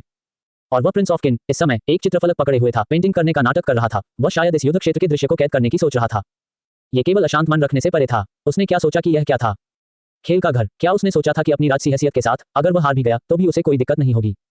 उसे ऐसा भ्रम किसने दिया? इसमें कोई आश्चर्य नहीं कि ग्रेट जिया का इस हद तक पतन हो गया था। शाही परिवार के लोग दिमाग से सामान्य नहीं थे। नहीं, ठीक वैसे ही जैसे उसने एक क्रूर मुस्कान प्रकट की, जिसका इरादा किन के इस दिखावटी राजकुमार को, जो दुनिया के बारे में कुछ भी नहीं जानता था, क्रूरता का अनुभव कराना था। उसने देखा कि किन के राजकुमार ने ऊपर देखा और उसकी निगाहें उसी पर टिकी हुई लग रही थीं। इसके अलावा वह उसे देखकर मुस्कुराया भी, और अगले ही पल खतरे का एक अविश्वसनीय रूप से भयानक एहसास उस पर छा गया। व्हाइट लॉर्ड संप्रदाय के बुजुर्ग ने अचानक ऊपर देखा। उसने ड्रैगन छाया को देखा जो किसी अज्ञात क्षण में शून्य क्षेत्र में जम गई थी। उसके भीतर उसे किन के उस राजकुमार की मायावी आकृति दिखाई देने लगी। दूसरा पक्ष ड्रैगन के सिर के ऊपर खड़ा था, उसके हाथ उसकी पीठ के पीछे बंधे हुए थे और उसे उदासीनता से देख रहे थे। अत्यधिक आतंक ने उसे घेर लिया। ये है। उन्होंने ग्रेट जिया शाही परिवार पर कुछ शोध किया था। विशेष रूप से वह शक्तिशाली एजोर हेवन सम्राट कला। एक बार उनके पास इसके बारे में कई विचार थे। आखिरकार यह एक खेती तकनीक थी जिसे उसी क्षेत्र में अजय माना जाता था। ये ग्रेट जिया पर लू परिवार के 8000 साल के शासन की गारंटी भी थी। इसलिए वर्तमान परिदृश्य के अनुसार ये किताबों में कुछ विवरणों के अनुरूप प्रतीत होता है। किंवदंती है कि जब ग्रेट जिया के संस्थापक पूर्वज ने ब्लैक आइस हैवी कैवेलरी का नेतृत्व किया था तो ये बिल्कुल ऐसा ही था। बाद में केवल ग्रेट जिया मार्शल गॉड ने इसे सफलतापूर्वक दोहराया। इसलिए पुस्तकों ने अनुमान लगाया कि इसे प्राप्त करने के लिए व्यक्ति को एजोर हेवन सम्राट कला को 15वें स्तर तक विकसित करने की आवश्यकता है, जिसका मतलब था कि Prince of kin एजोर haven emperor 8 15वां स्तर, जो एक स्थलीय अमर शिखर का प्रतीक था। इस वर्तमान युग में ग्रेट जिया में सबसे शक्तिशाली व्यक्ति केवल स्थलीय अमर मध्य चरण में थे। इसके अलावा यह एजोर हेवन सम्राट कला का स्थलीय अमर शिखर था। एक ही क्षेत्र में अजय, एक ही क्षेत्र के लोगों को तुरंत मारने में सक्षम। वह इस बात से भली भांति परिचित था कि इसके निहितार्थ कितने भयावह थे। लू परिवार ने एक बार फिर संस्थापक पूर्वज मार्शल गॉड जैसी शख्सियत का निर्माण किया था, और जो बात उससे भी ज्यादा भयावह थी वो ये थी, ये केवल 18 वर्ष का था। इस पल में उसे अंततः समझ में आ गया कि दूसरे पक्ष ने एक गाड़ी लाने और युद्ध में 800 ब्लैक आइस हैवी कैवेलरी का पीछा करने की हिम्मत क्यों की। यह उसके मन की समस्या नहीं थी, बल्कि यह थी कि दूसरा पक्ष पर्याप्त आश्वस्त था। धत्तेरी की, मूल रूप से उन्होंने सोचा था कि यह मिशन आसान होगा, बस एक औपचारिकता होगी। अब उसे एहसास हुआ, यह बहुत बड़ा जाल था। किंग के इस राजकुमार को वर्तमान में ग्रेट जिया में सबसे भयानक अस्तित्व कहा जा सकता है। और अब वह उसका आमने सामने सामना कर रहा था और ऐसा लग रहा था कि उसकी पहले की भावना की दूसरा पक्ष उसे देख रहा था बिल्कुल भी भ्रम नहीं था। उस पर ध्यान दिया गया था, पलायन, उसे भागना होगा, बहुत दूर। इस समय व्हाइट लोर्ड संप्रदाय के बुजुर्ग के दिमाग में केवल एक ही विचार आया, वह जितना दूर तक दौड़ेगा उतना बेहतर होगा। अफसोस, यह विचार उसके दिमाग में घूम गया, लेकिन उसके पास उस पर अमल करने का समय ही नहीं था। एक भयानक शक्ति ने उसे कुचल दिया। नहीं, वह केवल एक दयनीय चीख निकालने में कामयाब रहा और फिर उसका पूरा शरीर अकड़ गया, अगले ही पल तुरंत चकनाचूर हो गया। उनकी आखिरी मानसिक ऊर्जा ने खुद को दर्पण की तरह टुकड़ों में टूटते हुए देखा। वह समाप्त हो गया, सरल और स्पष्ट रूप से, सड़क के किनारे कुचली हुई चींटी की तरह, जो बिना कोई उपद्रव किए नष्ट हो गई। देखिए, व्हाइट लोर्ड संप्रदाय के उन सैनिकों को कुछ भी गलत नहीं लगा, जो अपनी मौत के लिए तैयार थे। उन्हें इस बात का अंदाजा भी नहीं था कि अभी कुछ देर पहले कौन सी भयानक घटना घटी थी। ग्रेट जिया की चोटी पर खड़े एक स्थलीय अमर को एक पल में धूल में मिला दिया गया। यदि व्हाइट लोर्ड संप्रदाय का स्थलीय अमर बुजुर्ग ऐसा था, तो उन सामान्य सैनिकों के लिए ये कितना अधिक था। एक गड़गड़ाहट की आवाज गूंज उठी। ब्लैक आइस हैवी कैवेलरी ने सीधे तौर पर कुलीन व्हाइट लोर्ड संप्रदाय की घुड़सवार सेना को भेज दिया, जिन्होंने उनका सामना करने का साहस किया, और ब्लैक आइस हैवी कैवेलरी नहीं रुकी और अपना आक्रमण जारी रखा। व्हाइट लोर्ड संप्रदाय के सैनिकों की भयभीत आंखों के सामने वे बलपूर्वक उनकी व्यवस्थित संरचना को तोड़ गए। मारना, ये खत्म नहीं हुआ था। ब्लैक आइस हैवी कैवेलरी सभी मौके पर घूम गई और फिर से हमला कर दिया। संपूर्ण युद्ध क्षेत्र निरंतर चलने वाली चक्की के पाट के समान था। 800 ब्लैक आइस हैवी कैवेलरी बार बार टूटती रही और फिर से आक्रमण करती रही। बस एक पल में स्वर्ग और पृथ्वी के बीच एक खूनी बादल बन गया। व्हाइट लोर्ड संप्रदाय के कई सैनिक मौके पर डर के मारे चिल्लाने लगे। ये बहुत क्रूर था, ये युद्ध नहीं था, ये तो बस एक तरफा नरसंहार था। अध्याय 8, ये दिखावा नहीं है। और उनमें से एक भी नहीं मरा। 30,000 का सामना करने वाली 800 ब्लैक आइस हैवी कैवेलरी अंततः अभी भी एक छोटी संख्या थी। इसलिए ब्लैक आइस हैवी कैवेलरी पहले ही 7 बार अंदर और बाहर आ चुकी थी, लेकिन व्हाइट लोर्ड संप्रदाय के कई लोग अभी भी प्रभावित नहीं हुए थे। इस समय वे ये जानकर भयभीत हो गए कि व्हाइट लोर्ड संप्रदाय को अनगिनत हताहतों का सामना करना पड़ा था, और यहाँ तक कि उनके कुलीन वर्ग को भी एक लहर में मिटा दिया गया था। फिर भी 800 ब्लैक आइस हैवी कैवेलरी में से एक की भी मृत्यु नहीं हुई थी। ये सबसे भयावह पहलू था, उन्हें सुअरों की तरह काटा जा रहा था। ओए, मैं घर जाकर अपनी मां को ढूंढना चाहता हूं। व्हाइट लोर्ड संप्रदाय बिल्कुल भी मजेदार नहीं है। चीखें उठी और गिर गईं। अव्यवस्था, पूर्ण अराजकता। यहाँ तक कि पर्यवेक्षी टीम भी इसे दबा नहीं सकी, या यूं कहें कि पर्यवेक्षी टीम भी इस बिंदु पर अराजकता में थी। ये दृश्य बेहद खूनी और चौंकाने वाला था। 2000 से कम के मुकाबले 30,000 के बारे में क्या, जबकि फायदा उनके पक्ष में हो। केवल 800 लोगों को बाहर भेजा गया था, और अब वे पहले से ही इतने भ्रमित थे कि उन्हें नहीं पता था कि ऊपर जाने का कौन सा रास्ता है। व्हाइट लोर्ड संप्रदाय के उन सैनिकों ने सब कुछ फेंक दिया जो वे कर सकते थे। उनमें से प्रत्येक अविश्वसनीय रूप से तेज दौड़ रहा था। केवल इस बात का अफसोस था कि उनके माता पिता ने उन्हें 2 और पैर नहीं दिए थे। अनगिनत लोगों को कुचल कर मार डाला गया। यहाँ तक कि कुछ लोगों ने सामने वालों द्वारा अपना रास्ता अवरुद्ध होते देख अपनी आंखें लाल कर लीं और रास्ता बनाने की कोशिश में अपने साथियों को मारना शुरू कर दिया। तुरंत अराजकता के कारण मौतों की गंभीरता ने ब्लैक आइस हैवी कैवेलरी पर कई आरोप लगाए। व्हाइट लोर्ड्स पंथ के नेता इस स्थिति से हतप्रभ थे। उसने देखा था कि ब्लैक आइस हैवी कैवेलरी कितनी दुर्जय थी और वह वास्तव में बहुत आश्चर्यचकित था। यदि कोई बुजुर्ग मौजूद नहीं होता तो उसे लगता था कि आमने सामने के टकराव से उसे भारी नुकसान होगा। लेकिन बस इतना ही था। उनके अधीनस्थ विशेषज्ञों के बिना नहीं थे, साथ ही 30,000 सैनिक भी थे। 800 के मुकाबले 30,000 विशेषज्ञों की समान संख्या के साथ वह बस यह नहीं जानता था कि वे कैसे हार सकते हैं। लेकिन अब वह जानता था, उनके विशेषज्ञ और अभिजात वर्ग, वे अधीनस्थ जिनके पास ब्लैक आइस हैवी कैवेलरी के बराबर ताकत थी, एक ही लहर में मिटा दिए गए और पिघल गए। जहां तक 30,000 अनुयायियों का सवाल है, वे सुअरों से थोड़े ही बेहतर थे। जब उनका वध किया गया तो वे चिल्लाते हुए इधर उधर भागे। वह तुरंत सदमे में आ गया। ऐसा प्रतीत होता है कि उनकी पिछली जीतें इसलिए नहीं थी क्योंकि व्हाइट लोर्ड संप्रदाय दुर्जय था, बल्कि इसलिए कि उन्होंने ग्रेट जिया के सच्चे अभिजात वर्ग का सामना नहीं किया था। ओए बड़े बड़े कहाँ हैं? ओए धिक्कार है, वह भी नहीं डरा होगा, है ना? प्रारंभ में ब्लैक आइस हैवी कैवेलरी की ताकत देखकर हालांकि वह चौंक गया, फिर भी उसे लगा कि एक मौका है। आखिरकार इस बार उनके साथ स्थलीय अमर क्षेत्र का एक बुजुर्ग व्यक्ति था। एल्डर की उपस्थिति से वे स्थिति को मोड़ सकते थे। हालांकि ब्लैक आइस हैवी कैवेलरी पहले ही 7 बार अंदर और बाहर आक्रमण कर चुकी थी। उनकी सेना पूरी तरह से ध्वस्त हो गई थी और वे अब आपस में भी लड़ रहे थे। फिर भी एल्डर की आकृति अभी भी सामने नहीं आई थी। इससे उसे संदेह हुआ कि बूढ़े आदमी ने मुर्गी निकाल ली है। ऐसा नहीं होना चाहिए। भले ही ब्लैक आइस हैवी कैवेलरी भयानक थी, यह एक प्रतिष्ठित स्थलीय अमर को सामने आने की हिम्मत न करने के लिए, डराने के लिए पर्याप्त नहीं होना चाहिए। वह उत्सुकता से चलने लगा। उसने शायद कल्पना भी नहीं की होगी, चाहे कुछ भी हो। उसका बुजुर्ग पहली लहर में ऊपर चला गया था, फिर बस एक आंख निकली और पिघल गया। यदि उसे पता होता तो वह शायद इस समय अपने किसी भी अधीनस्थ से तेज दौड़ रहा होता। लेकिन ये जाने बिना कि एल्डर के साथ क्या हुआ, black ice heavy cavalry charge को कई बार आगे पीछे देखने के बाद उसका दिल ठंडा हो गया। वह विश्वस्त सहयोगियों के एक समूह के साथ तुरंत भाग गया। वह इतना भयभीत हो गया कि उसने इस दौरान जमा किए गए खजाने को भी त्याग दिया। गिर जाना, एक पूर्ण और संपूर्ण पतन। खून की नदियां बह गईं। गहरे लाल रक्त ने खाई को लाल रंग में रंग दिया। ब्लैक आइस हैवी कैवेलरी ने भाग रहे व्हाइट लोर्ड संप्रदाय के सैनिकों का 1 घंटे तक पीछा किया। यिचुआन शहर के ऊपर हवा में खून की गंध काफी देर तक रही। ओए अरे, ये बहुत क्रूर है। ओए, क्या ये शाही कुलीन वर्ग हैं?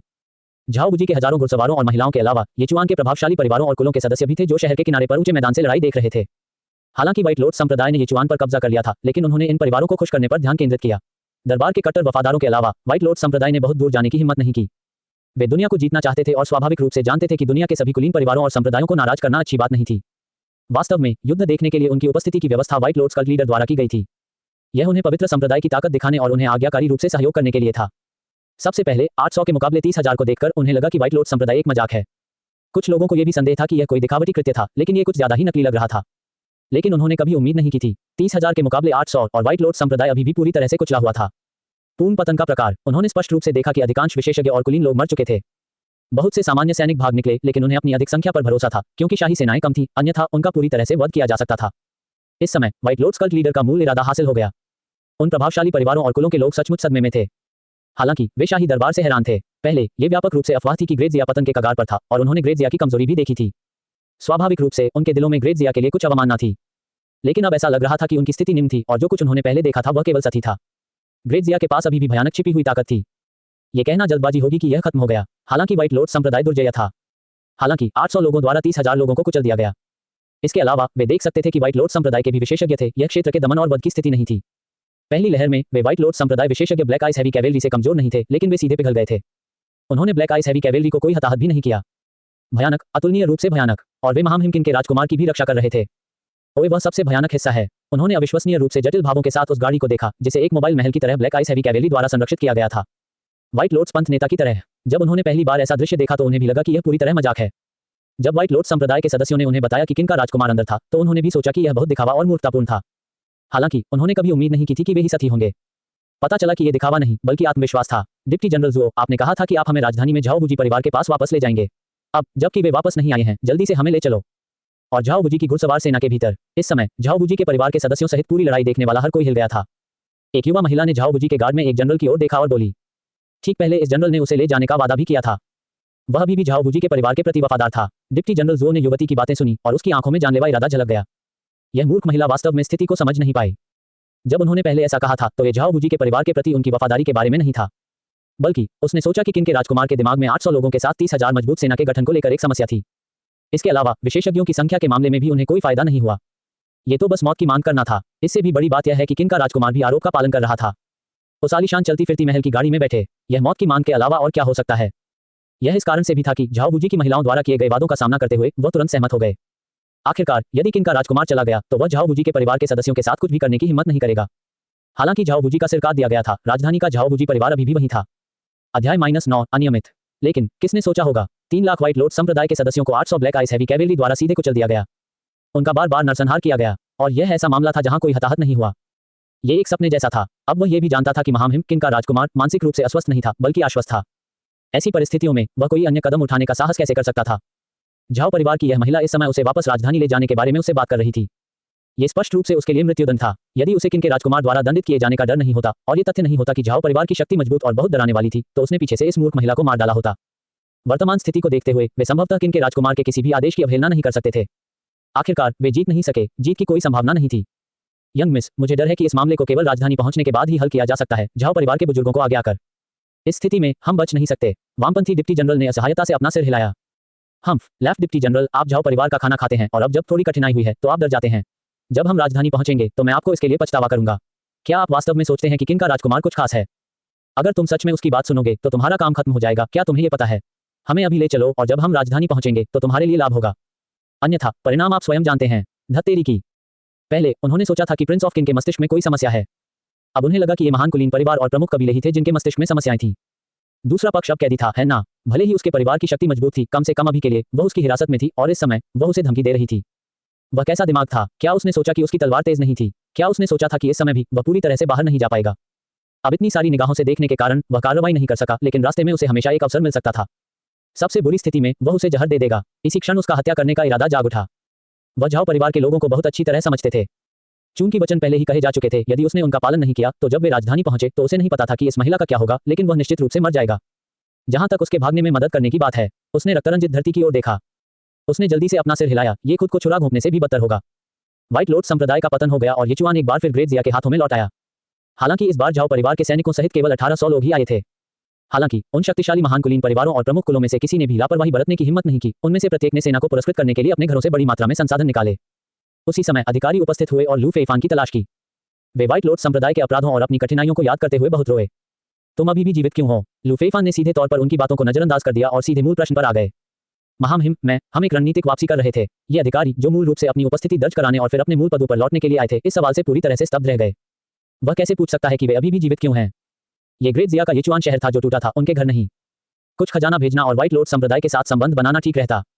यह ऐसी बात थी जिसे हर कोई जानता था, लेकिन इसे जोर से कहना अच्छा नहीं था।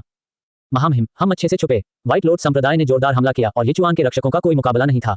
हमारे पास पहले छिपने, शाही सेना के आने का इंतजार करने और फिर उनके साथ व्हाइट लॉर्ड संप्रदाय के खिलाफ हमले का समन्वय करने के अलावा कोई विकल्प नहीं था। एक अधिकारी बोला, सच्चाई निश्चित रूप से ऐसी नहीं थी, लेकिन वे बहस कर सकते थे। झाओ बूजी का सिर पहले ही मेरे द्वारा काट दिया गया है। उनके पूरे परिवार का एक भी पुरुष सदस्य नहीं बचा था और मैं महिला रिश्तेदारों को शाही वेश्यालय में भेजने की योजना बना रहा हूँ।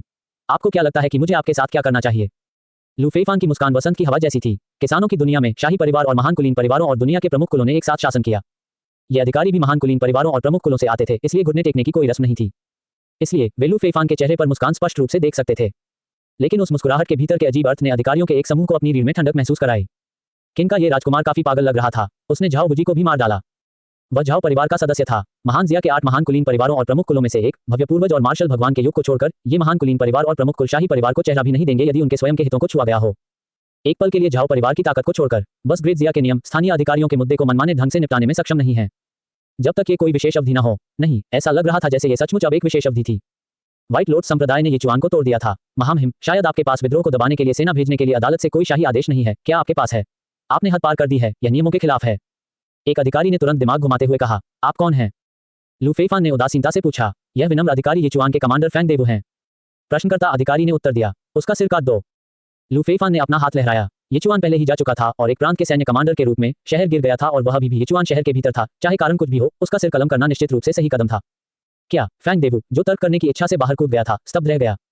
उसने अभी तक 2 वाक्य भी नहीं कहे थे और अब उसका सिर कलम किया जाने वाला था। यह बिल्कुल अपमानजनक था। क्या इस दुनिया में कोई कानून, कोई न्याय नहीं था? भले ही वह वास्तव में दोषी था, उसे कम से कम 3 विभागों द्वारा संयुक्त परीक्षण से गुजरना होगा और फिर सम्राट व्यक्तिगत रूप से निर्णय लेगा। इस अवधि के दौरान वह अपने परिवार में छिप सकता था और फिर दावा कर सकता था कि उसकी अचानक मृत्यु हो गई। सम्राट कुछ भी करने में सक्षम नहीं होगा। आखिरकार उनके फैंग परिवार को पलटना संभव था। लेकिन उसने कभी उम्मीद नहीं की थी कि किन का ये राजकुमार, जिसकी पहले कोई प्रतिष्ठा नहीं थी, इतना क्रूर होगा। बिना मुकदमा चलाए हत्या। बूम, मैं देखना चाहूंगा कि कौन हिम्मत करता है। रास्ते से हट जाओ तुम सब। मैं यीचुआन का कमांडर हूं और फैंग परिवार का सदस्य भी हूं। लू फेफान गंभीर लग रहा था और कई ब्लैक आइस हैवी कैवेलरी के सदस्य उसे गिरफ्तार करने और उसका सिर काटने के इरादे से उसके पास आए थे। फैंग देवु तुरंत भड़क उठा। तुम नाक भान सिकोड़ने वाले लड़के, मैं तुम्हें महामहिम कहकर चेहरा देता हूं, लेकिन अगर मैं तुम्हें चेहरा नहीं देता तो मैं तुम्हें बेवकूफ कहूंगा। क्या आप नहीं जानते कि आपका लू परिवार क्या बन गया है? यहां मेरे साथ सख्त व्यवहार करने की कोशिश मत करो। लू फेफान उसे मारने जा रहा था। इस बिंदु पर वे पूरी तरह से अलग हो गए थे और फैंग देवु ने अब कोई चेहरा नहीं दिया, सीधे उसे कोस दिया। भले ही आपके शाही पिता मेरे फैंग परिवार के किसी सदस्य को मारना चाहते हों, उन्हें पर्याप्त कारण की आवश्यकता होगी और इसके लिए 3 विभागों द्वारा एक संयुक्त परीक्षण से गुजरना होगा और मेरे फैंग परिवार के कुलपति को सहमति में सिर हिलाना होगा। भले ही यह अत्यधिक महत्व का मामला हो, अगर हमारे फैंग परिवार के कुलपति ने सिर नहीं हिलाया तो आप उस व्यक्ति को नहीं मार पाएंगे। अब तुम अपना मुंह खोलते हो और मुझे मारना चाहते हो। क्या तुम्हें लगता है कि तुम सिर्फ इसलिए महान हो क्योंकि तुम एक राजकुमार हो? आप स्वर्ग और पृथ्वी की विशालता को नहीं जानते। एक महान ग्रैंडमास्टर के रूप में फैंग देवु की आभा अनियंत्रित रूप से फूट पड़ी और लू फेफान पर दबाव डालने लगी। दुर्भाग्य से ब्लैक आइस हैवी कैवेलरी में कई महान ग्रैंडमास्टर थे। लू फेफान को अभिनय करने की जरूरत भी नहीं थी। फैंग देवु की आभा को सीधे पीछे धकेल दिया गया। ब्लैक आइस हैवी कैवेलरी के 4 विशेषज्ञों ने उसे घेर लिया और उस पर हमला कर दिया और जल्द ही फैंग देवु, जो अभी शोर मचा रहा था, को वश में कर लिया गया। अब उसमें वह कर नहीं रही जो उसने अभी प्रदर्शित की थी। वह पूरी तरह से अस्त व्यस्त दिख रहा था। उसके चारों अंग टूटे हुए थे। मूल रूप से आपका सिर कलम कर देना ही काफी होता। अब तथापि उसके परिवार की संपत्ति जब्त करो, सभी पुरुषों को मार डालो और महिलाओं को शाही वेश्यालय में भेज दो। अध्याय 10, सब कटे। फैंग देवु ने हैरान भाव से लू फेफान की ओर देखा। वह अब निश्चित था, उसका सामना एक पागल से हुआ था। उसे मारना पर्याप्त नहीं था, उसे अपने परिवार पर भी छापा मारना पड़ा। जैसे ही उसका सिर गिरा, फैंग देवु की आंखें मौत के बाद भी खुली रहीं।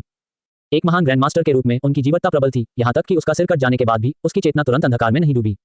उसकी आंखें अब भी हिल सकती थीं, ये देखकर कि उसका सिरविहीन शरीर, जो अब शक्तिहीन हो गया था, गिरने लगा है।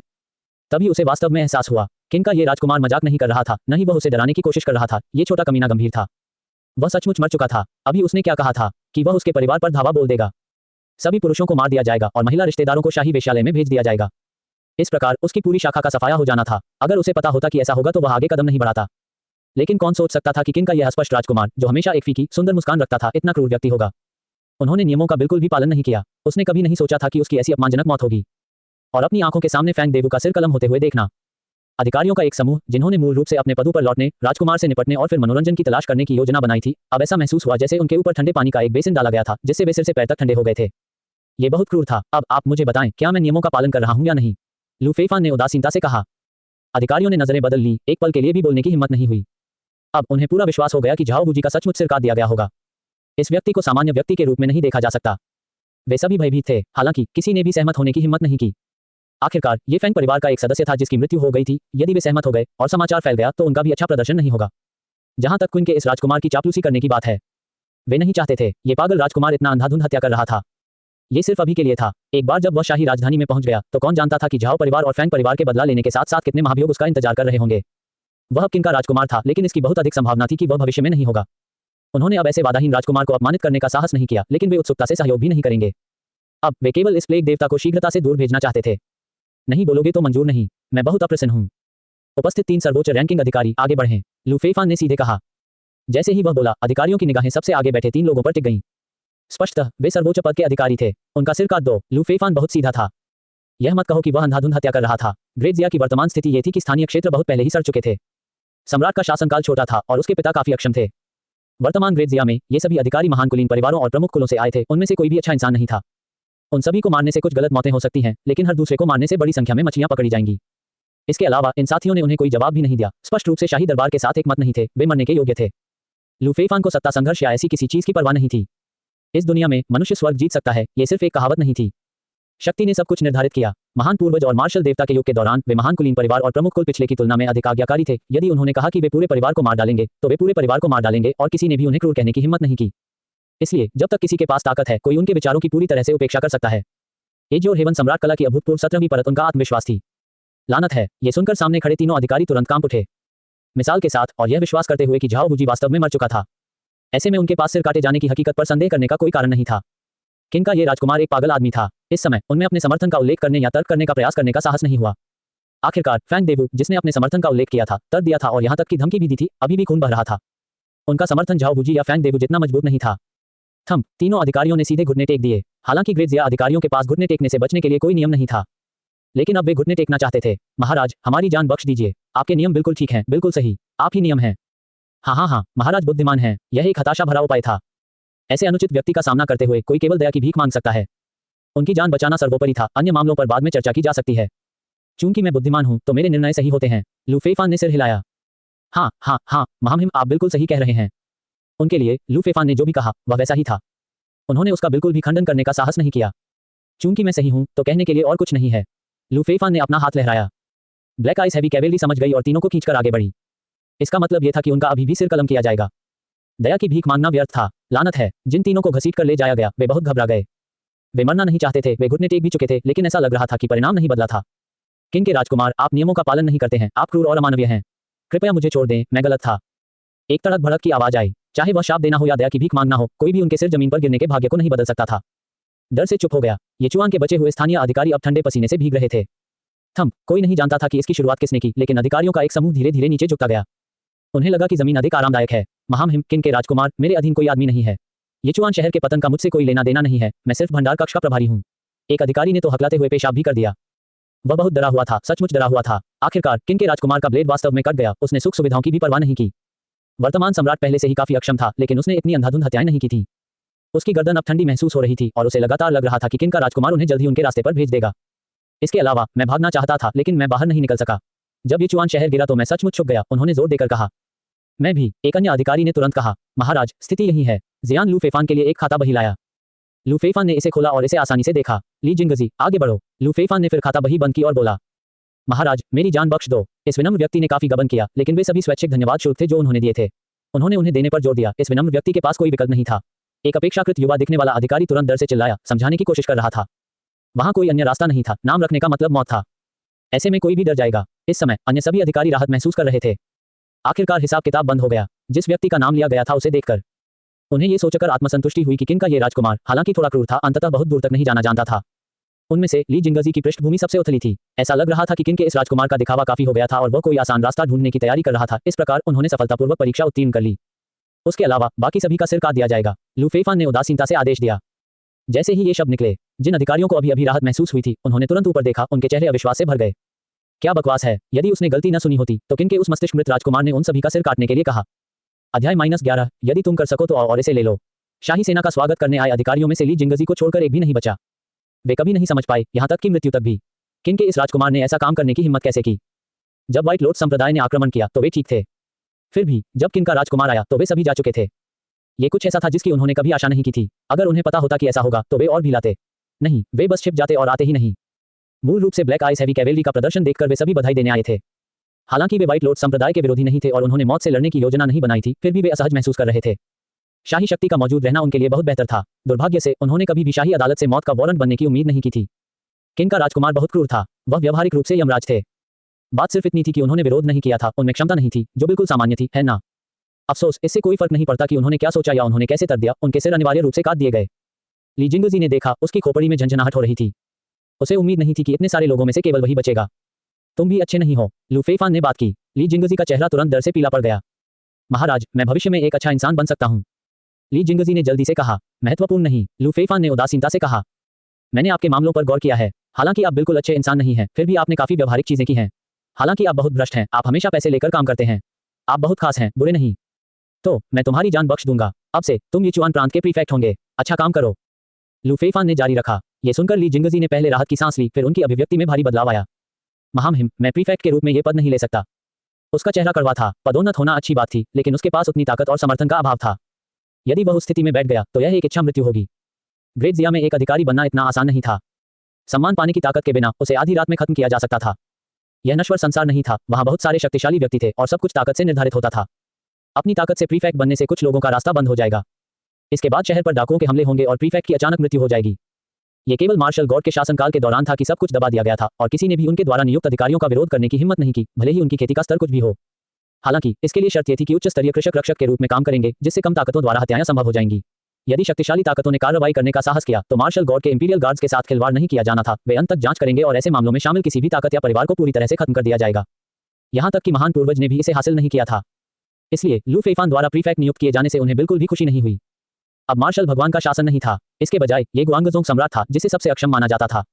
अब कुलीन परिवारों को देखें। देखिए, यीचुआन को खोने के बाद भी उन्होंने शुरू में सोचा था कि उन्हें कुछ नहीं होगा। प्रिंस लू फेफान द्वारा सिर काटने का आदेश दिए जाने पर फैंग देवू की पहली प्रतिक्रिया धमकी देने वाली थी, जो बहुत कुछ कहती है। आप बस इसे स्वीकार करें, चिंता न करें, मेरे रहते हुए कोई भी आपको छूने की हिम्मत नहीं करेगा। झाओ परिवार के हजारों कुलीन लोग अब से आपके हैं। ये सुनकर ली जिंगजी ने अपना मुंह खोला। वह वास्तव में कहना चाहता था, क्या वे लोग वास्तव में सिर्फ इसलिए आज्ञा मान सकते हैं क्योंकि आप केवल किन के राजकुमार ऐसा कहते हैं? शायद जब किन का राजकुमार मौजूद था तो वे निश्चित रूप से चापलूस होंगे, लेकिन जब किन के राजकुमार चले गए तो वे आदमखोर भेड़िए बन जाएंगे। दुर्भाग्य से किन के राजकुमार को इतना आश्वस्त देखकर उसने ये शब्द बोलने की हिम्मत नहीं की। अच्छी सलाह सुनने में कठोर होती है, उसे सिर कटने का डर था। वह इसे अभी के लिए ही करेगा। यदि शाही राजधानी में लौटने के बाद किन के राजकुमार को कुछ हुआ तो वह बुद्धिमानी से इस्तीफा दे देंगे। नहीं, ये सिर्फ किन के राजकुमार द्वारा एक नियुक्ति थी, ये कार्यालय की औपचारिक धारणा भी नहीं थी, केवल यीचुआन का अस्थायी प्रबंधन था। ये किसी का रास्ता नहीं रोकेगा, इसलिए शायद उसे मारा नहीं जाएगा। ये सोचकर उसे बहुत अधिक आराम महसूस हुआ। सच कहूं तो प्रिंस ऑफ किन के सोचने का तरीका सामान्य लोगों से अलग लग रहा था। सामान्य लोग निश्चित रूप से वह काम नहीं कर सकते जो वह कर रहे थे। हालांकि एक राजकुमार वास्तव में महान था, बस इतना ही था। यह महान पूर्वज या मार्शल भगवान का शासनकाल नहीं था। इस तरह खेलते हुए शाही राजधानी में जाने पर वह निश्चित रूप से बर्बाद हो जाएगा। उन धनी परिवारों को अपने परिवार की 70% संपत्ति सेना के लिए सौंपने का आदेश दें। उनसे कहें कि वे मुझसे ऐसा न कराएं। लू फेफान ने ली जिंगजी को एक आदेश दिया। इससे ली जिंगजी स्तब्ध रह गए। वह जानता था कि किन का राजकुमार पागल था, लेकिन उसने उससे इतना पागल होने की उम्मीद नहीं की थी। उन कुलीन परिवारों की 70% संपत्ति की मांग करना व्यवहारिक रूप से जब्ती थी। वे कैसे सहमत हो सकते थे? यह अधिक सीधा होगा कि उन्हें मार डाला जाए और सब कुछ ले लिया जाए। जाओ और उन्हें सूचित करो, मुझे सलाह की आवश्यकता नहीं है, बस अपना काम करो। यदि आप ऐसा नहीं कर सकते तो आप सीधे कह सकते हैं। ली जिंगजी ने सलाह देने के लिए अपना मुंह खोला, लेकिन इससे पहले कि वह बोल पाता उसने लू फेफान के शब्द सुने। ली जिंगजी ने तुरंत उसके सारे शब्द निगल लिए और फिर खुद को संभालते हुए अधिसूचना देने के लिए चला गया। क्या बकवास है? किन के राजकुमार हमारे परिवार की 70% संपत्ति सेना के लिए चाहते हैं? यह क्या है? यह सरासर डकैती है। व्हाइट लॉर्ड संप्रदाय ने पहले केवल 50% पर चर्चा की थी। खबर मिलने के बाद कुलीन परिवारों में आक्रोश फैल गया। हालांकि व्हाइट लॉर्ड संप्रदाय ने आने के बाद उनके साथ संघर्ष नहीं किया था, लेकिन ये शर्तों के बिना नहीं था। आखिरकार उनके अलावा आम लोगों के पास खेती के कोई संसाधन नहीं थे। हालांकि वे कुलीन परिवारों से पूरी तरह अलग होने को तैयार नहीं थे। व्हाइट लॉर्ड संप्रदाय एक शहर नहीं ले सकता था और उसे कुछ भी नहीं मिल सकता था। इसलिए वे पहले इस बात पर चर्चा कर रहे थे कि कितने संसाधनों का योगदान करना है। व्हाइट लॉर्ड संप्रदाय की निचली रेखा 50-50 विभाजन थी। हालांकि समय बहुत कम था और इसे अंतिम रूप नहीं दिया गया था। इसलिए जब उन्होंने लू फेफान को व्हाइट लॉर्ड संप्रदाय की सेना को नष्ट करते देखा तो आश्चर्यचकित होने के अलावा वे बहुत खुश भी हुए। आखिरकार व्हाइट लॉर्ड संप्रदाय की हार के साथ उन्हें संसाधनों का खून नहीं बहाना पड़ेगा। इसलिए उन्होंने स्वेच्छा से सेना को कुछ संसाधनों की पेशकश की, आंशिक रूप से ब्लैक आइस हैवी कैवेलरी से प्रभावित होकर और आंशिक रूप से ईमानदारी से। लेकिन उन्हें इसकी कभी उम्मीद नहीं थी। किन का ये राजकुमार उन व्हाइट लॉर्ड संप्रदाय के डाकुओं से भी अधिक शक्तिशाली था। 70% ये डाकुओं से भी अधिक डाकू जैसा था। भले ही वह एक राजकुमार हो, उसे उचित होना चाहिए और नियमों का पालन करना चाहिए। हम इसे नहीं देंगे, 1% भी नहीं। क्या वह सोचता है कि वह अपने सैनिकों को लूटने दे सकता है? एक कुलीन परिवार ने यह समाचार जानने के बाद तुरंत घोषणा कर दी कि वे इसका पालन बिल्कुल नहीं करेंगे। कुलपति, एक बड़ा मामला, एक बहुत बड़ा मामला। प्रीफेक्ट झाओ, कमांडर फैंग और अन्य सभी का सिर काट दिया गया है। यीचुआन के अधिकारियों में से केवल ली जिंगजी बचे हैं। जैसे ही उसने अपना गुस्सा खत्म किया, तभी उसे एक ऐसी खबर मिली जिसने उसके दिल की धड़कन बढ़ा दी। जल्दी जाओ और संसाधन इकट्ठा करो। 70%। कोई फर्क नहीं पड़ता कि आप किस विधि का उपयोग करते हैं, 70% इकट्ठा करो। वह पागल है, हमने एक पागल आदमी का सामना किया है। प्रारंभ में उन्होंने बड़े घमंड से घोषणा की थी कि वे कोई संसाधन नहीं देंगे, 1% भी नहीं। लेकिन ये जानने के बाद कि येचुआन के सभी अधिकारियों का सिर काट दिया गया है, उन्हें तुरंत स्थिति की गंभीरता का एहसास हुआ। यदि वह अडिग रहा तो उसका परिवार वास्तव में नष्ट हो सकता है। अध्याय -12 क्राउन प्रिंस। येचुआन के प्रभावशाली कबीले 7-3 विभाजन से बहुत नाखुश थे। हालांकि उनमें से अधिकांश ने अनुपालन किया, वहां कोई अन्य रास्ता नहीं था। किन के राजा के तरीके बहुत भयानक थे। जहां तक प्रतिरोध की बात है, 3 लाख व्हाइट लोड संप्रदाय के सैनिक चले गए थे और शहर के बाहर का खून अभी तक खत्म नहीं हुआ था। उन्होंने हिम्मत नहीं की। बेशक 1 या 2 जिद्दी परिवार ऐसे थे जिन्होंने भुगतान करने से इनकार कर दिया। और फिर नहीं था, उन्हें सीधे उखाड़ दिया गया। इससे येचुआन के शक्तिशाली कबीले अविश्वसनीय रूप से भयभीत हो गए और उन्हें अचानक लगा कि सेना के खर्च के लिए 70% देना इतनी बड़ी बात नहीं है। कम से कम उनकी विरासत अभी भी बरकरार थी। हालांकि हमारी संपत्ति इतनी आसानी से नहीं ली जाती है। थर्ड अंकल को एक पत्र भेजें और मुख्य परिवार को भी उन पर महाभियोग चलाने के लिए संदेश भेजें। उन पर महाभियोग चलाया जाना चाहिए। यहां तक कि शाही परिवार भी इतनी मनमानी नहीं कर सकता। हमारे साथ खिलवाड़ नहीं किया जा सकता। आम लोगों के बीच उनके बारे में किताबें प्रकाशित करने के लिए लोगों को काम पर रखें, कहानियां गढ़ें, उन्हें जमकर गढ़ें, जब तक कि उनकी प्रतिष्ठा से बदबू न आने लगे, जो सड़क किनारे घूमने से भी बदतर हो। लेकिन ये चीजें धीरे धीरे की जानी चाहिए, उसके येचुआन छोड़ने के बाद ही। किन का ये राजा कुछ ज्यादा ही भयानक है। वह बहुत क्रूर है। लू फिफान ने अर्जित संसाधनों का आधा हिस्सा अपने पास रखा और दूसरा आधा हिस्सा पूरी तरह से ब्लैक आइस हैवी कैवेलरी के पास चला गया। येचुआन में स्थिति को स्थिर करने के बाद लू फिफान ने महल में वापस अपनी यात्रा जारी रखी। इस समय रुचि रखने वाले दलों द्वारा फैलाए गए उनके कार्य अतिशयोक्ति से अलंकृत पूरे ग्रेजिया क्षेत्र में हवा के झोंके की तरह फैल गए। निस्संदेह अधिकांश लोग केवल मनगढ़ंत खबरें ही जानते थे। उनके लिए ये सिर्फ मनोरंजन था। किन के राजा की क्रूरता पर एकाह और एक विश्वास था कि ग्रेजिया जल्दी या बाद में गिर जाएगा। हालांकि प्रमुख शक्तियों के लिए वे विशिष्ट स्थिति को जानते थे और इसे अविश्वसनीय रूप से बेतुका पाया। नहीं, इस तरह की चीज को रोका जाना चाहिए। यहां तक कि शाही परिवार भी मानव जीवन के साथ इतनी लापरवाही से व्यवहार नहीं कर सकता। इस समय उन्हें उत्तेजना महसूस हुई। हालांकि जिनके घरों पर छापे मारे गए और सिर काटे गए वे नहीं थे। लेकिन यह एक बुरा संकेत था। यदि शाही परिवार इतनी लापरवाही से काम कर सकता है तो आज ये येचुआन के शक्तिशाली परिवार हो सकते हैं और कल यह वे हो सकते हैं। आखिरकार वे भी अच्छे लोग नहीं थे। महान पूर्वज और मार्शल देवता के काल को छोड़कर बाद के सम्राट कभी भी इतने मनमाने नहीं रहे। केवल एक सामंती राजा की तो बात ही छोड़ दें। अगर यह सिर्फ 1 या 2 परिवारों को दबा रहा होता तो वे कुछ नहीं कहते। लेकिन इसमें येचुआन के शक्तिशाली परिवारों को लूटा गया और जिन्होंने विरोध किया उन्हें खत्म भी कर दिया गया। कुछ ताकतें जिन्होंने गणना की थी कि किन के राजा उनके क्षेत्र से गुजरेंगे, वे और भी अधिक चिंतित थे। किन का ये राजा, मैंने उसके बारे में पहले कभी नहीं सुना था, फिर भी जैसे ही वह कार्य करता है वह बहुत निर्दयी हो जाता है। यद्यपि शाही परिवार ने हाल के वर्षों में कुछ अक्षम शासकों को जन्म दिया है, लेकिन कोई भी इतना अक्षम नहीं है। सौभाग्य से उनके क्राउन प्रिंस बनने की कोई खबर नहीं है, अन्यथा ग्रेजिया के पूरी तरह से पतन से पहले के वर्षों में हर किसी के लिए कठिन समय होगा। किन का ऐसा क्रूर राजा प्रमुख शक्तियों को नहीं डरा सकता। उन्होंने शाही परिवार को ना कहने का साहस किया। हालांकि छोटी और मध्यम आकार की सेनाएं दहशत में होंगी। हालांकि अगर चीजें इसी तरह जारी रहीं तो ग्रेजिया निश्चित रूप से ढह जाएगा। लेकिन वर्तमान ग्रेजिया पहले से ही पतन के कगार पर था और पूरी तरह से अलग होने से पहले वे इस स्वामी द्वारा समाप्त हो सकते थे। यह कोई मजाक नहीं था। क्या मेरा अच्छा छोटा भाई सचमुच इतना पागल है? हम्फ, ये खबर फैलाओ कि इंपीरियल फादर उन्हें क्राउन प्रिंस बनाने का इरादा रखते हैं। दुनिया को बताएं ताकि वे इसका विरोध कर सकें। शाही राजधानी में एक गहरे भीतरी आंगन के भीतर जेड जैसा चेहरा वाला एक युवक, जिसका एक हाथ उसकी पीठ के पीछे था और दूसरा कमल के तालाब में चारा बिखेर रहा था, अपने पीछे घुटनों के बल बैठे काले कपड़े पहने आदमी की बातें सुन रहा था और एक हल्का सा आदेश दे रहा था। शाही पिता, आप उसका पक्ष क्यों लेते हैं? मुझे कभी नहीं पता था कि दूसरे बेटों का आपके दिल में इतना निचला स्थान है। अगर ऐसा नहीं होता तो मुझे डर है कि मुझे भी अंधेरे में रखा गया होता। काले कपड़े पहने आदमी ने जवाब दिया और चले जाने के बाद युवक ने खुद से बड़बड़ाया और अंत में उसने अचानक बल लगाया, जिससे उसके हाथ में जैद का कटोरा धूल में बदल गया, जो सरसराहट की आवाज के साथ उसकी उंगलियों से फिसल गया। ये खबर तेजी से फैल गई कि किन के राजा युवराज हो सकते हैं। देश भर की सेनाएं और भी अधिक उत्तेजित हो गईं। मुख्यतः एक ही झलक से संपूर्ण का अनुमान लगाया जा सकता है। येचुआन में किन के राजा के कार्यों को देखकर ही पता चल जाता था कि वह किस तरह का व्यक्ति था। यदि वह सफलतापूर्वक सिंहासन पर चढ़ गया तो किसी ने कल्पना करने की हिम्मत नहीं की कि क्या पागलपन होगा। सभी प्रमुख ताकतों ने अदालत में उच्च पदस्थ अधिकारियों की तलाश शुरू कर दी, जिनसे वे उस पर महाभियोग चलाने के लिए संपर्क कर सकें।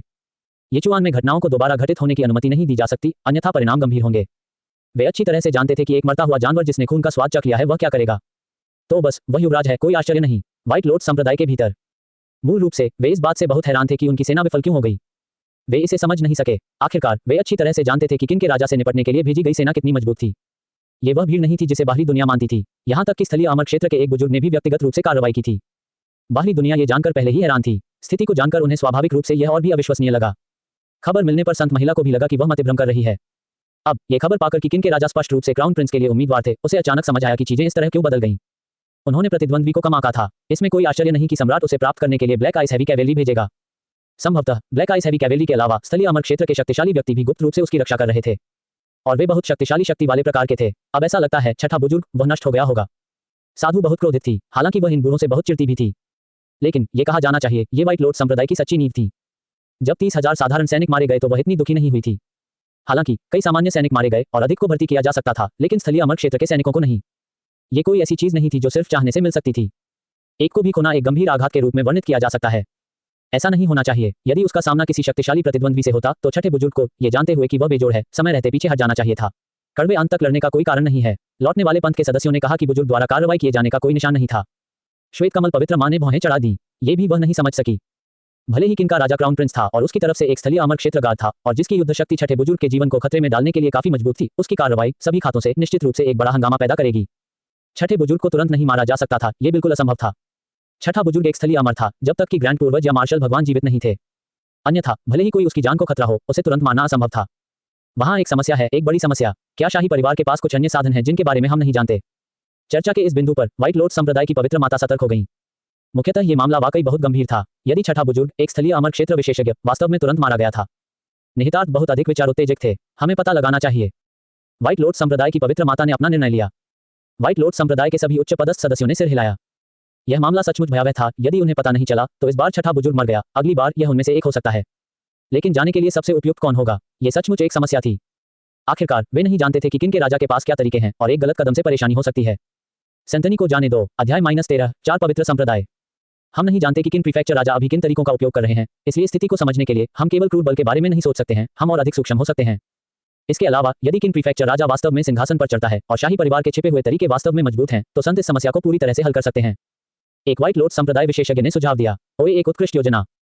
सेंटेस की शर्तों के साथ वह निश्चित रूप से उस तथाकथित किन प्रीफेक्चर राजा को उसके प्रति आकर्षित कर सकती है। व्हाइट लॉर्ड संप्रदाय के सभी विशेषज्ञों ने सिर हिलाकर इस सुझाव का अत्यधिक अनुमोदन किया। श्वेत कमल पवित्र मां एक ऊंचे स्थान पर बैठी थी। उनकी अभिव्यक्ति थोड़ी बदल गई, लेकिन कुछ सोचने के बाद उन्होंने फिर भी सिर हिलाया। संत को भेजने के अलावा हमारे पास एक बैकअप योजना भी होनी चाहिए। ब्लड डेमन संप्रदाय को संदेश भेजें और उन्हें भी प्रभाव देखने के लिए कदम उठाने दें। ओए, ऐसा लगता है कि मैं बहुत दयालु हो गया हूं। लू फिफान को तुरंत ही अपने बारे में जनता की चर्चाओं का पता चल गया, जिनमें से कोई भी अच्छी नहीं थी। तरह तरह की अफवाहें बेतहाशा फैल रही थीं। कहने की जरूरत नहीं है, ये यचुआन में बलों से संबंधित होना चाहिए। उन्होंने केवल 70% संसाधन ही लिए थे, बहुत उदार थे और उनके अन्य मुद्दों की परवाह नहीं कर रहे थे। उसे यह उम्मीद नहीं थी कि ये लोग कृतघ्न होंगे और यहां तक कि उसकी बदनामी करने की हिम्मत भी करेंगे। अगली बार इनमें से कोई भी व्यक्ति बच नहीं पाएगा, लू फेइफान ने संक्षेप में कहा, यह विश्वास करते हुए कि वह अभी भी पर्याप्त निर्दयी नहीं था। अगली बार जब ऐसी कोई बात होगी तो वह और भी क्रूर हो जाएगा, जिससे उन्हें अफवाहें फैलाने का कोई मौका नहीं मिलेगा। ओए, वह आगे कौन सी जगह है? एक दिन दल आध्यात्मिक क्यूई से समृद्ध एक बड़े पहाड़ से गुजरा। लू फेइफान ने बादलों के बीच महल परिसरों को देखा, अमर सारस और आत्मा जानवरों को बुलाते हुए देखा और घंटियों की आवाज जो किसी के मन को शांत करती थी, समय समय पर गूंजती रहती थी। इससे लू फेइफान ने अनजाने में अपनी नजर अपनी किताब से हटा ली। यह स्थान राजधानी के शाही शहर से भी बेहतर लगा। जब वह किन प्रांत में गए तो उन्होंने इस सड़क को नहीं चुना, मुख्यतः क्योंकि इस बार उनकी गाड़ी बहुत बड़ी थी, जिसके लिए बेहतर रास्ते की आवश्यकता थी। ओए, यह वुजी संप्रदाय है। लू फेइफान का ध्यान पूरी तरह से खेती पर था और उसे सांसारिक मामलों की परवाह नहीं थी, लेकिन जियान अलग था। वह दुनिया की सभी प्रकार की स्थितियों से अच्छी तरह वाकिफ थी। हालांकि वह वुजी संप्रदाय को नहीं पहचानता था, फिर भी लू फेइफान को इस स्कूल के बारे में पता था। वुजी संप्रदाय को ग्रेट जिया के 4 ऋषि संप्रदायों में से एक के रूप में जाना जाता था। भव्य पूर्वज और मार्शल भगवान के शासनकाल को छोड़कर बाकी समय में उन्होंने केवल ग्रेट जिया शाही परिवार की आज्ञाओं का पालन किया, लेकिन उनकी घोषणाओं का नहीं। 4 साधु संप्रदायों को दुनिया में संप्रदायों के लिए मानक कहा जा सकता है। दुनिया के संप्रदायों के दिलों में 4 साधु संप्रदायों के शब्द शाही परिवार की तुलना में कहीं अधिक प्रभावी थे। यहां तक कि दुनिया भर में एक कहावत भी चल रही थी, अदालत के डोमेन में जियांगहू शामिल नहीं है, जियांगहू 4 ऋषि संप्रदायों से संबंधित है। इससे ग्रेट जिया में 4 ऋषि संप्रदायों की विशेष स्थिति देखी जा सकती है। ये ठीक था, लेकिन अब उन क्षेत्रों में जहां 4 साधु संप्रदाय स्थित थे, यहां तक कि शाही अधिकारियों की नियुक्तियां भी उनके हाथों में थीं। वे एक राज्य के भीतर एक वास्तविक राज्य बन गए थे। आइए एक नजर डालते हैं। लू फेइफान ने शांति से कहा, महाराज, मुझे डर है कि यह अच्छा विचार नहीं है। वुजी संप्रदाय से निपटना आसान नहीं है। जियान महामहिम को न जाने के लिए मनाना चाहता था। हालांकि यह ग्रेट जिया क्षेत्र था, लेकिन यह ऐसी जगह नहीं थी जहां ग्रेट जिया अपना दबदबा कायम कर सके। यहां तक कि अगर सम्राट आता है तो उसे नजरअंदाज किया जा सकता है, और यदि महारानी जाती है तो उसे संभवतः उदासीन रोक दिया जाएगा, जो अनिवार्य रूप से उसके मूड को प्रभावित करेगा। ओए महामहिम, यहां से शीघ्र चले जाना ही सर्वोत्तम है। ब्लैक आइस हैवी कैवेलरी के कमांडर, जो हमेशा आदेशों का सख्ती से पालन करते थे, इस समय बोलने से खुद को रोक नहीं सके। उनका मिशन महामहिम को सुरक्षित रूप से राजधानी वापस ले जाना था, और 30,000 मजबूत व्हाइट लॉर्ड संप्रदाय की सेना का सामना करते समय भी वह भयभीत नहीं थे। उसकी नजर में वे सिर्फ एक दंगाई थे। बेशक वास्तव में व्हाइट लॉर्ड संप्रदाय को तोड़ने की उनकी क्षमता भी उनके लिए आश्चर्य की बात थी।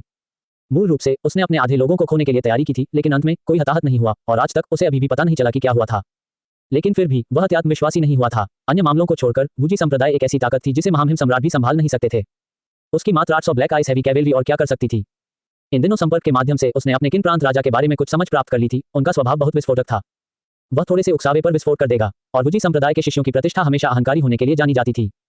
संघर्ष की संभावना बहुत अधिक थी। यदि वे राजधानी में होते तो यह ठीक होता यदि महामहिम ने वुजी संप्रदाय के कुछ शिष्यों को मार डाला, लेकिन यह वुजी संप्रदाय का क्षेत्र था। यदि कुछ हुआ तो वे वास्तव में जाने में सक्षम नहीं होंगे। यह कोई मजाक नहीं था। भले ही उनमें कुछ संशय था और उन्होंने महामहिम को मौके पर ही नहीं मारा, फिर भी बाद में शिकार किए जाने की संभावना अधिक थी, और कम से कम एक अच्छा अपमान अपरिहार्य था। इसलिए वहां जाना सचमुच परेशानी मोल लेना होगा। ओए, ये ठीक है, मैं बस देखने जा रहा हूं। लू फेइफान ने शांति से कहा। लू फेइफान निर्णय निर्माता थे। ब्लैक आइस हैवी कैवेलरी के कमांडर ने जो निर्णय लिया उसके बारे में वह कुछ नहीं कर सके और केवल उसका पालन ही कर सके। ओए रुको, वुजी संप्रदाय के पर्वतीय द्वार पर निरस्त्रीकरण। जैसे ही वे पहाड़ की तलहटी में पहुंचे, वुजी संप्रदाय के शिष्यों के एक समूह ने सफेद वस्त्र पहने और लंबी तलवारें लेकर उनका रास्ता रोक लिया। वहां बहुत सारे शिष्य थे और उनमें से अधिकांश ग्रैंड मास्टर थे, जिनमें से 2 ने उन्हें ग्रेट ग्रैंड मास्टर क्षेत्र तक भी पहुंचाया। भले ही वुजी संप्रदाय बहुत मजबूत था, सामान्य पर्वत रक्षक शिष्य निश्चित रूप से इस स्तर तक नहीं पहुंच पाएंगे। निस्संदेह वुजी संप्रदाय को उनके आगमन के बारे में पता रहा होगा। ऐसी परिस्थितियों में उन्होंने तुरंत अपने आदमियों से हथियार हटाने के लिए कहा। शाही सत्ता की वास्तव में उनके दिलों में कोई प्रतिष्ठा नहीं थी। कोई केवल ये कह सकता है कि 8000 वर्षों के बाद ग्रेट जिया को वास्तव में समस्याएं थीं। ग्रैंड पूर्वज और मार्शल भगवान के समय का उल्लेख नहीं किया गया है, यहाँ तक कि 1000 साल पहले भी। हालांकि 4 ऋषि संप्रदायों ने ग्रेट जिया के प्रति ज्यादा सम्मान नहीं दिखाया था, उन्होंने कम से कम बुनियादी मर्यादा बनाए रखी थी और इतने स्पष्ट नहीं होंगे। ओए अभिमानी, यह महामहिम किन प्रांत राजा हैं? ये ग्रेट जिया का क्षेत्र है, स्वर्ग के नीचे ऐसी कोई भूमि नहीं है जो राजा का क्षेत्र न हो।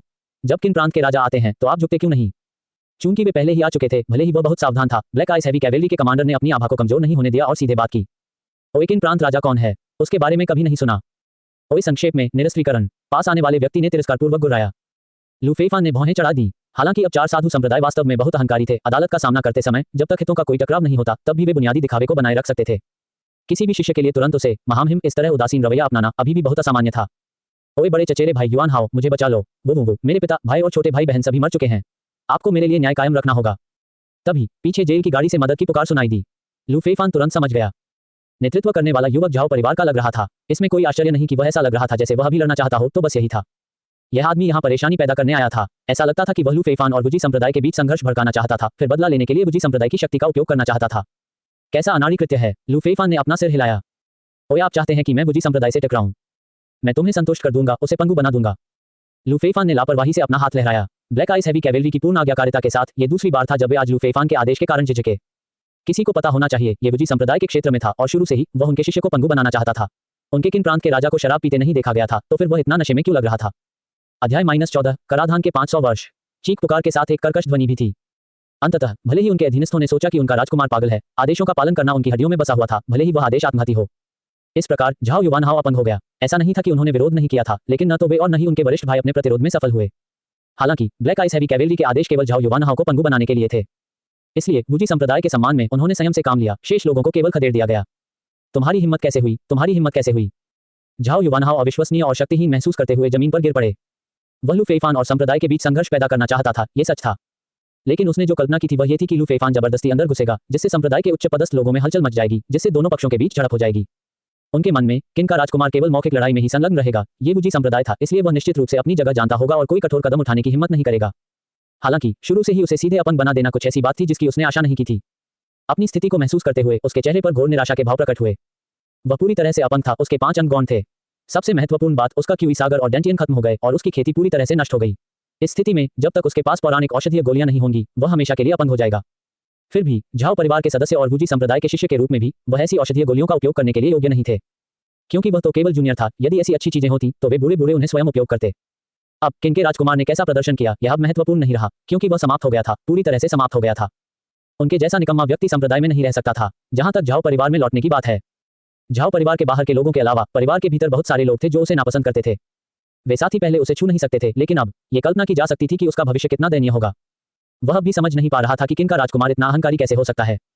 ये वुजी संप्रदाय था, ग्रेट जिया इंपीरियल कैपिटल नहीं। उसने सीधे तौर पर वुजी संप्रदाय के एक शिष्य को अपंग बना दिया। हालांकि यह पहले ही घटित हो चुका था, फिर भी उसे लगा कि यह अविश्वसनीय रूप से अवास्तविक है।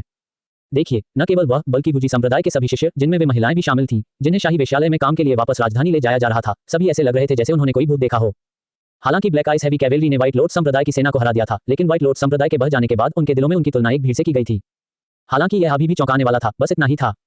उनके विचार में व्हाइट लॉर्ड संप्रदाय उल्लेख के लायक नहीं था।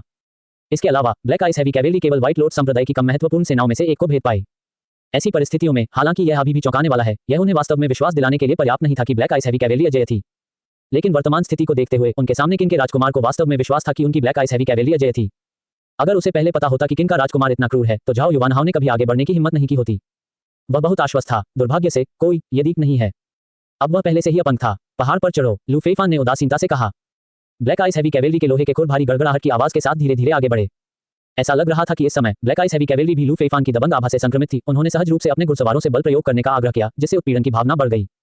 लू परिवार के जूनियर, आप अभिमानी हैं। यह आपके लिए बेतहाशा भागने की जगह नहीं है। भले ही आपके लू परिवार के बूढ़े बूढ़े लोग भी आएं, उन्हें नियमों का पालन करना होगा। बूढ़े गीजस के चेहरे की खातिर आज की बात यहीं खत्म होने दीजिए। पीछे हटें। गुजी संप्रदाय के सफेद जेड गेट स्तंभों के सामने जो सफेद धुंध के बीच दक्षिणी स्वर्गीय द्वार की तरह खड़े थे, एक सफेद दाढ़ी वाला, सफेद बालों वाला बूढ़ा व्यक्ति उनके ऊपर बैठा था। ब्लैक आइस हैवी कैवेलरी के आने के बाद उसने अपनी आंखें खोली, तिरस्कारपूर्वक देखा और फिर बोला। जैसे ही वह बोला, एक अत्यंत शक्तिशाली दबाव उतरा। ब्लैक आइस हैवी कैवेलरी, जिसने 30,000 व्हाइट लॉर्ड संप्रदाय के सैनिकों को काट डाला था, अपने क्रिम्सन ब्लड ड्रैगन घोड़ों को नियंत्रित नहीं कर सका और अनजाने में पीछे हट गया। क्रिम्सन ब्लड ड्रैगन घोड़े हिनहिनाने लगे और 800 ब्लैक आइस हैवी कैवेलरी लू फेइफान को प्राप्त करने के बाद पहली बार अस्त व्यस्त हो गई। जब तुमने इस राजा को देखा है तो झुकते क्यों नहीं? लू फेइफान ने उदासीनता से बात की। बूढ़े व्यक्ति ने आश्चर्य से लू फेइफान की ओर देखा। यह उस वाक्य के कारण नहीं था, बल्कि इसलिए था क्योंकि उसने दूसरे पक्ष से यह अपेक्षा नहीं की थी कि वह उसके अत्यधिक दबाव में शांत रहेगा। सबसे महत्वपूर्ण बात यह है कि यह सिर्फ वह नहीं था, गाड़ी के अंदर की कोई भी नौकरानी, जो एक छोटे से यात्रा महल जैसी थी, प्रभावित नहीं हुई। पिछली अफवाहों के बारे में सोचते हुए कि किनका ये राजकुमार वर्तमान सम्राट का पसंदीदा भावी उत्तराधिकारी था, यह समझ में आता था कि उसके पास कुछ खजाना हो सकता है। जूनियर, तुम तो महज एक राजा हो। जब तुम सम्राट बन जाओगे तब आकर मुझसे यह बात कहना। बूढ़े ने जवाब दिया, सच कहूं तो यह केवल अफवाह थी कि दूसरा पक्ष भविष्य का युवराज हो सकता है, अन्यथा यदि यह कोई साधारण राजकुमार होता तो अब तक वह एक कदम उठा चुका होता। आखिरकार ग्रेट जिया के पास अभी भी कुछ आधार था, अगर यह ढह भी गया तो भी कई ताकतें इसके साथ दब जाएंगी। इसलिए ऐसे महत्वपूर्ण क्षण में वह अनावश्यक संघर्ष शुरू करने के लिए तैयार नहीं थे। लू फेइफान थोड़ा आश्चर्यचकित हुआ। उसने सुना कि 4 साधु संप्रदायों ने बहुत पहले ही शाही दरबार को सम्मान देना बंद कर दिया था और यहाँ तक कि सम्राट को भी अधिक सम्मान नहीं मिलता था। उसने पहले ही उनके एक संप्रदाय के शिष्यों को अपंग कर दिया था और उनके एक समूह को पहाड़ से नीचे पीटा था, फिर भी यह बुरा व्यक्ति भड़का नहीं था। ऐसा प्रतीत होता है कि यह कहना कि शाही दरबार की कोई प्रतिष्ठा नहीं थी पूरी तरह सच नहीं था। आज मेरे पास महत्वपूर्ण मामले हैं। आपके गुजी संप्रदाय पर शाही दरबार का 500 वर्षों का कर बकाया है।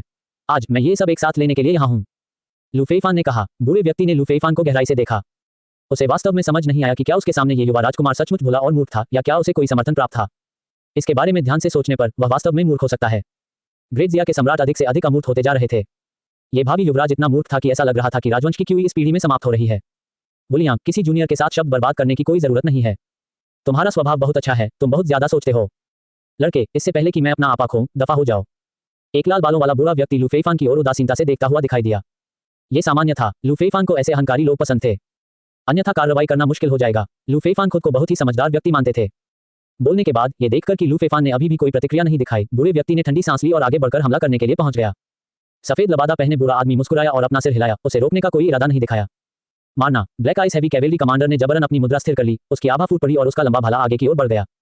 मारना। 800 ब्लैक आइस हैवी कैवेलरी ने एक सुर में ठंडी दहाड़ लगाई। उनकी आभा अविश्वसनीय रूप से भारी थी। सामने आए दोनों बूढ़ों ने उन पर बहुत दबाव डाला। ये कुछ ऐसा था जिसका अनुभव उन्होंने 30,000 व्हाइट लॉर्ड संप्रदाय के सैनिकों का सामना करते समय भी नहीं किया था।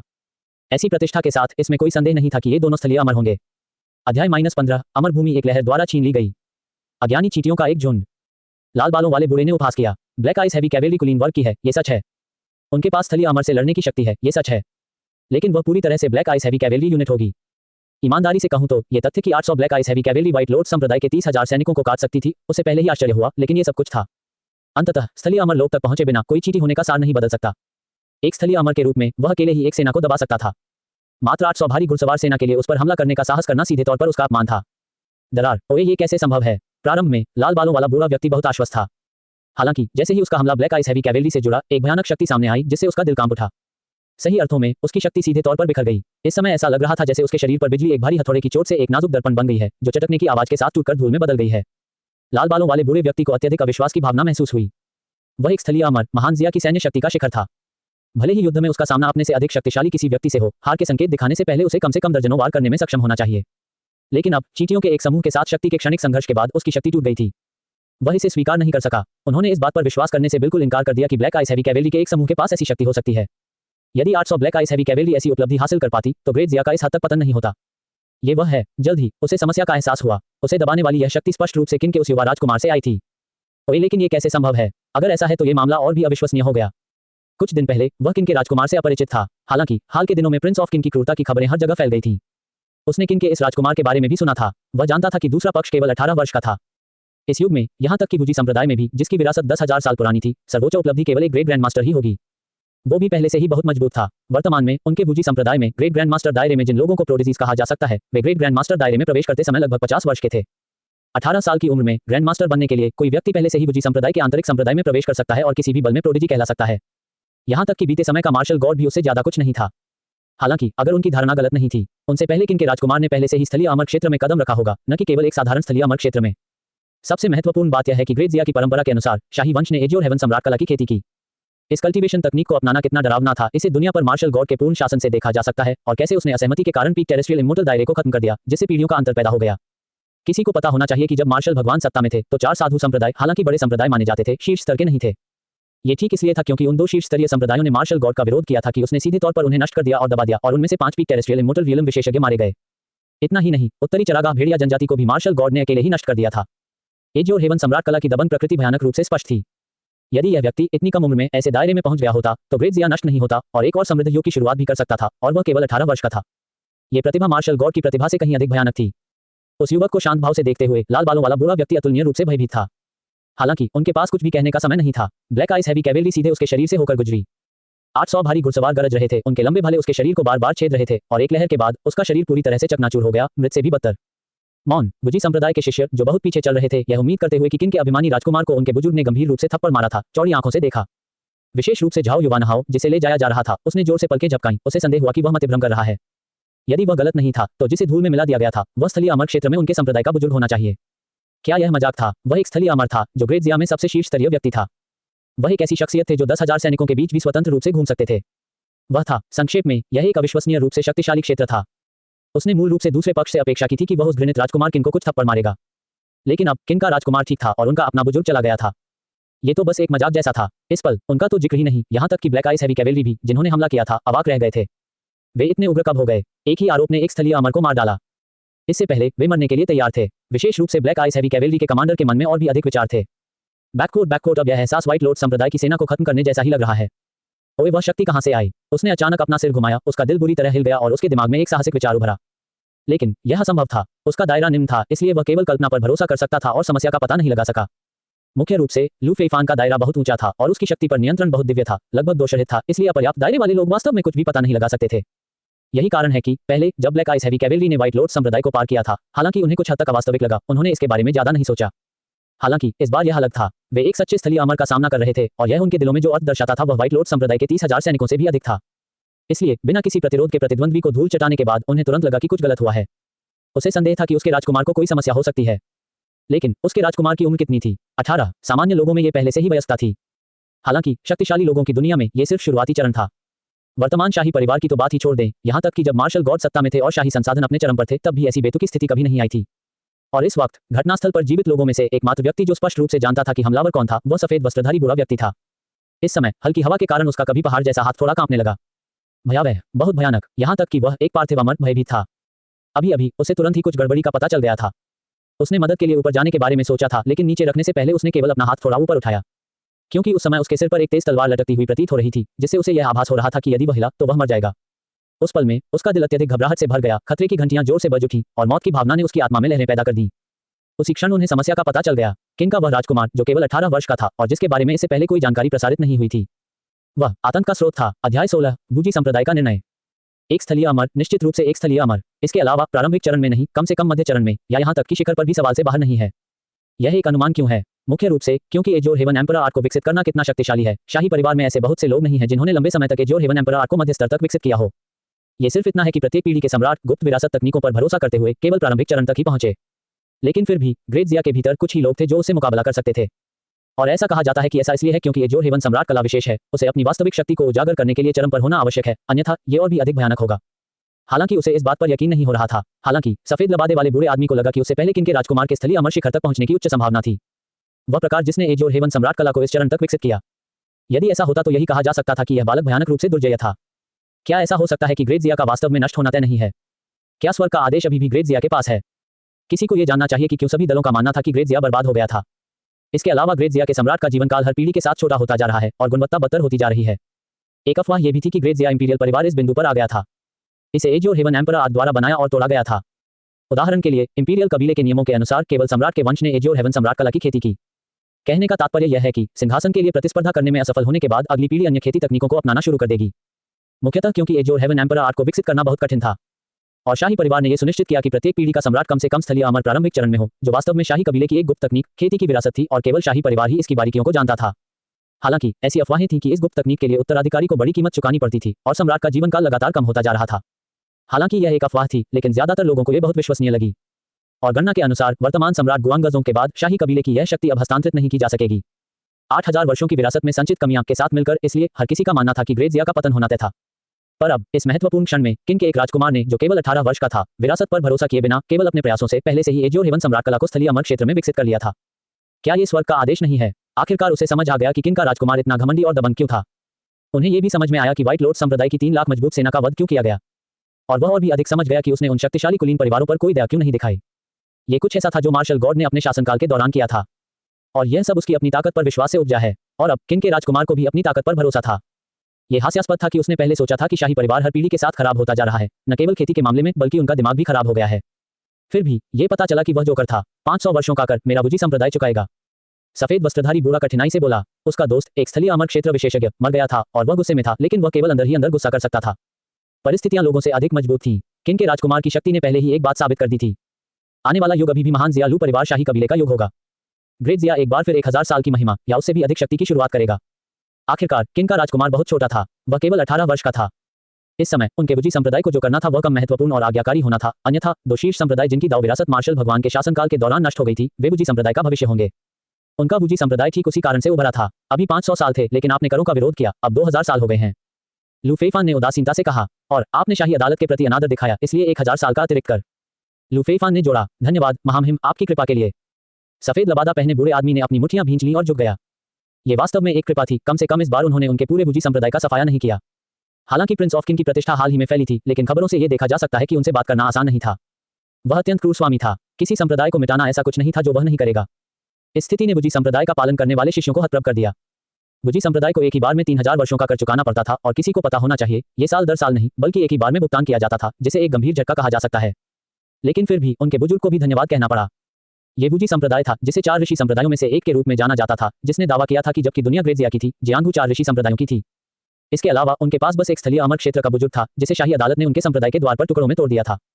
ये किसी भी ताकत के लिए बहुत बड़ा अपमान होगा, लेकिन अब उनके वुजी संप्रदाय ने अपना सिर झुका लिया। बुजुर्ग की मृत्यु को नजरअंदाज कर दिया गया और उन्हें संसाधन भी सौंपने पड़े।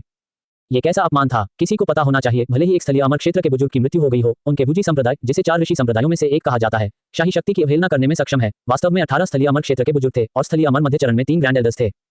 अफवाह यह है कि उनके पास एक स्थलीय अमर शिखर स्तर का पुराना पूर्वज अभी भी दुनिया में जीवित है। इससे भी अधिक, उनके 4 साधु संप्रदाय सहयोगी थे। महत्वपूर्ण क्षणों में वे एकजुट हो सकते थे। इतनी शक्तिशाली ताकत के साथ भले ही एक स्थलीय अमर क्षेत्र का बुजुर्ग गिर गया हो, उन्हें इतनी जल्दी घुटने नहीं टेकने चाहिए थे। हालांकि उन्हें नहीं पता था कि उनके बुजुर्ग की मौत कैसे हुई, लेकिन उन्होंने सहज ही अनुमान लगा लिया कि यह शाही कबीले की गहरी पैठ वाली पद्धति मात्र थी। हालांकि ग्रेट जिया इंपीरियल परिवार गिरावट में था, लेकिन उनके लिए कुछ छिपी हुई गहराइयों का होना अजीब नहीं था। लेकिन इसमें बस इतना ही था, छिपी हुई विधियों का निश्चित रूप से लापरवाही से उपयोग नहीं किया जा सकता। उन्हें लगा कि संप्रदाय को डरना नहीं चाहिए। दुर्भाग्य से, चाहे उन सामान्य शिष्यों को कितना भी कष्ट क्यों न हुआ हो, वुजी संप्रदाय के उच्च पदस्थों ने उपेक्षा करने का साहस नहीं किया और तुरंत संसाधन जुटाना शुरू कर दिया। दरअसल लाल बालों वाले बूढ़े आदमी की मृत्यु के बाद वुजी संप्रदाय के सभी विशेषज्ञ सतर्क हो गए थे। वे क्रोधित थे। सफेद वस्त्रधारी बूढ़े व्यक्ति ने तुरंत समझाने के लिए एक संदेश भेजा और वे क्रोधित नहीं हुए। सभी ने चुपचाप सफेद वस्त्रधारी बूढ़े व्यक्ति के दृष्टिकोण को मंजूरी दे दी। संसाधनों को इकट्ठा करने में 3 दिन लग गए और वुजी संप्रदाय को ओरिजिन क्यूई का बड़ा नुकसान हुआ। आखिरकार शाही न्यायालय के कर हल्के नहीं थे। बेशक अगर सालाना भुगतान किया जाता तो यह वुजी संप्रदाय के लिए बहुत अधिक नहीं होता, लेकिन अब यह एक साथ 3000 साल था। भले ही वुजी संप्रदाय का एक बड़ा परिवार और व्यवसाय था, खपत भी बहुत अच्छी थी, तो 3000 साल वास्तव में उनकी सूची को खाली करने के बराबर थे। हालांकि उन्होंने क्रोधित होने का साहस किया, लेकिन बात नहीं की, और यहां तक कि इन संसाधनों को लू फेईफान के साथ शाही राजधानी में वापस ले जाने के लिए चेलों को सक्रिय रूप से भेजना पड़ा। अपनी आज्ञा के अधीन शिष्यों को अच्छी तरह से निर्देश दें, इस मामले को गुप्त रखा जाना चाहिए। आज से पहाड़ को 1 साल के लिए सील कर दिया जाएगा और कोई भी जानकारी या समाचार लीक नहीं किया जा सकेगा। लू फेईफान के अपने लोगों के साथ चले जाने के बाद वुजी संप्रदाय के उच्च अधिकारियों ने तुरंत आदेश जारी किए।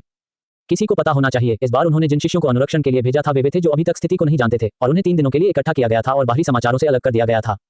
उन्हें कोई अंदाजा नहीं था कि पिछले कुछ दिनों में वुजी संप्रदाय में क्या हुआ था, केवल ये जानते थे कि उन्हें एक एस्कॉर्ट मिशन को अंजाम देना था। वुजी संप्रदाय के उच्च अधिकारियों ने ठीक इसी उद्देश्य के लिए इतनी मौन समझ के साथ काम किया, यानी खबर बाहर नहीं जानी चाहिए। इस बार उनके वुजी संप्रदाय को भारी नुकसान हुआ और इसकी उत्पत्ति क्यूई को बहुत नुकसान हुआ। इस क्षति को उनका वुजी संप्रदाय अकेले सहन नहीं कर सका, अन्यथा उनका वुजी संप्रदाय पिछड़ जाएगा। अध्याय -17 सहमति की आवश्यकता कब होती है।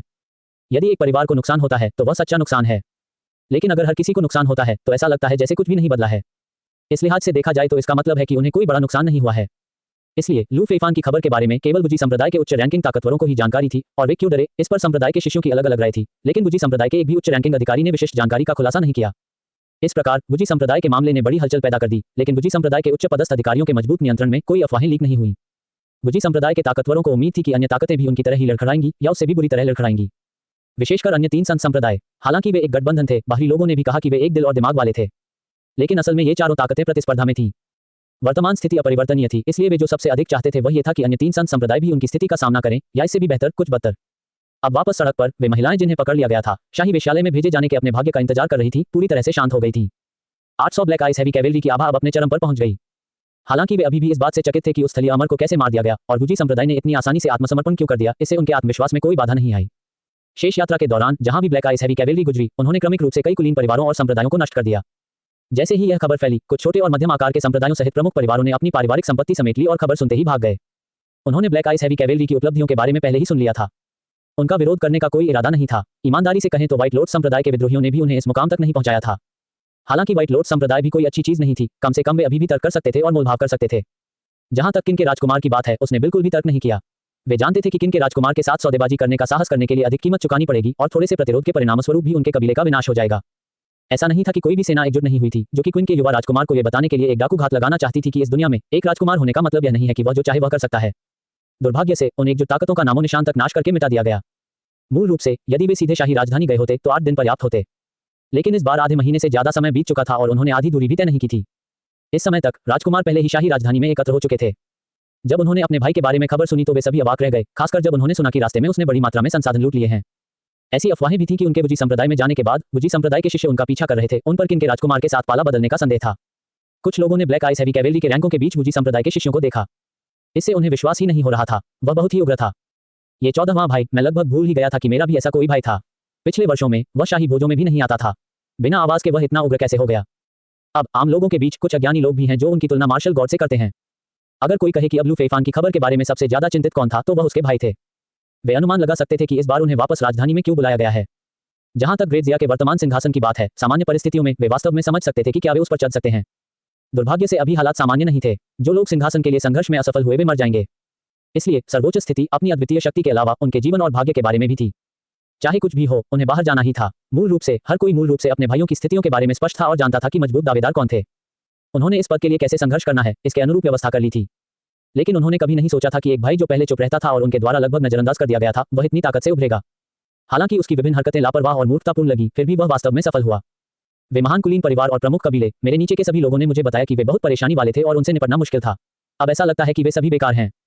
वे सत्ता से डरते हैं लेकिन सद्गुण से नहीं। हम शाही परिवार उनके प्रति बहुत अच्छे रहे हैं। 14वें भाई ने हमें एक अलग रास्ता दिखाया है। इससे कोई फर्क नहीं पड़ता कि हम में से कौन अंत तक पहुंचता है। इस बार 14वें भाई ने जो किया है उसे अनुभव माना जा सकता है। किसी को उन महान कुलीन परिवारों और प्रमुख कुलों के साथ सख्त होना चाहिए। यदि कुछ और प्रमुख गिरेंगे तो वे व्यवहार करेंगे। 8वें राजकुमार लू बोबो खिड़की के पास बैठे अकेले शराब डाल रहे थे और पी रहे थे। अपने पहले महत्वहीन 14वें भाई के प्रति अपने भाइयों की आलोचना का सामना करते हुए वह अचानक बोले, 800 ब्लैक आइस हैवी कैवेलरी उन महान कुलीन परिवारों और प्रमुख कुलों को काट सकती है। वे उतने अखंड नहीं है जितनी कल्पना की गई थी। वे बस बहुत शोर मचा रहे हैं। इन शब्दों ने कमरे में मौजूद सभी लोगों को सोच समझकर सिर हिलाने पर मजबूर कर दिया। मैं समझता हूँ। कुछ की आंखों में एक चिंगारी भी थी जो प्रयास करने के लिए उत्सुक थे। सितार की धीमी आवाज, स्पष्ट और सुखद, जैसे नदी में गिरती पानी की बूंदें, एक लयबद्ध सामंजस्य बना रही हों। धुंध भरी बारिश के बीच, कमल मंडपों के बीच, धुंध से ढका हुआ एक सफेद वस्त्र, मानो 9 स्वर्गों की एक परी मानव दुनिया में एकल खेल रही हो। ब्लैक आइस हैवी कैवेलरी गड़गड़ाहट के साथ धीरे धीरे आगे बढ़ी। इस स्थान पर पहुंचने पर लौ रक्त वाली ब्लैक आइस हैवी कैवेलरी भी अपनी गति को धीमा करने से खुद को रोक नहीं सकी। गाड़ी के अंदर लू फेइफान ने ऊपर देखा, उसके चेहरे पर मुस्कान चमक रही थी। कृपया उस युवा महिला को बातचीत के लिए आमंत्रित करें। जियान, जो पास ही उपस्थित थी, ने यह सुना और चाय डालते हुए उसका हाथ अनायास ही कांपने लगा। उसके राजकुमार ने हमेशा केवल खेती की परवाह की थी, पुरुष या महिला किसी में भी कभी दिलचस्पी नहीं दिखाई।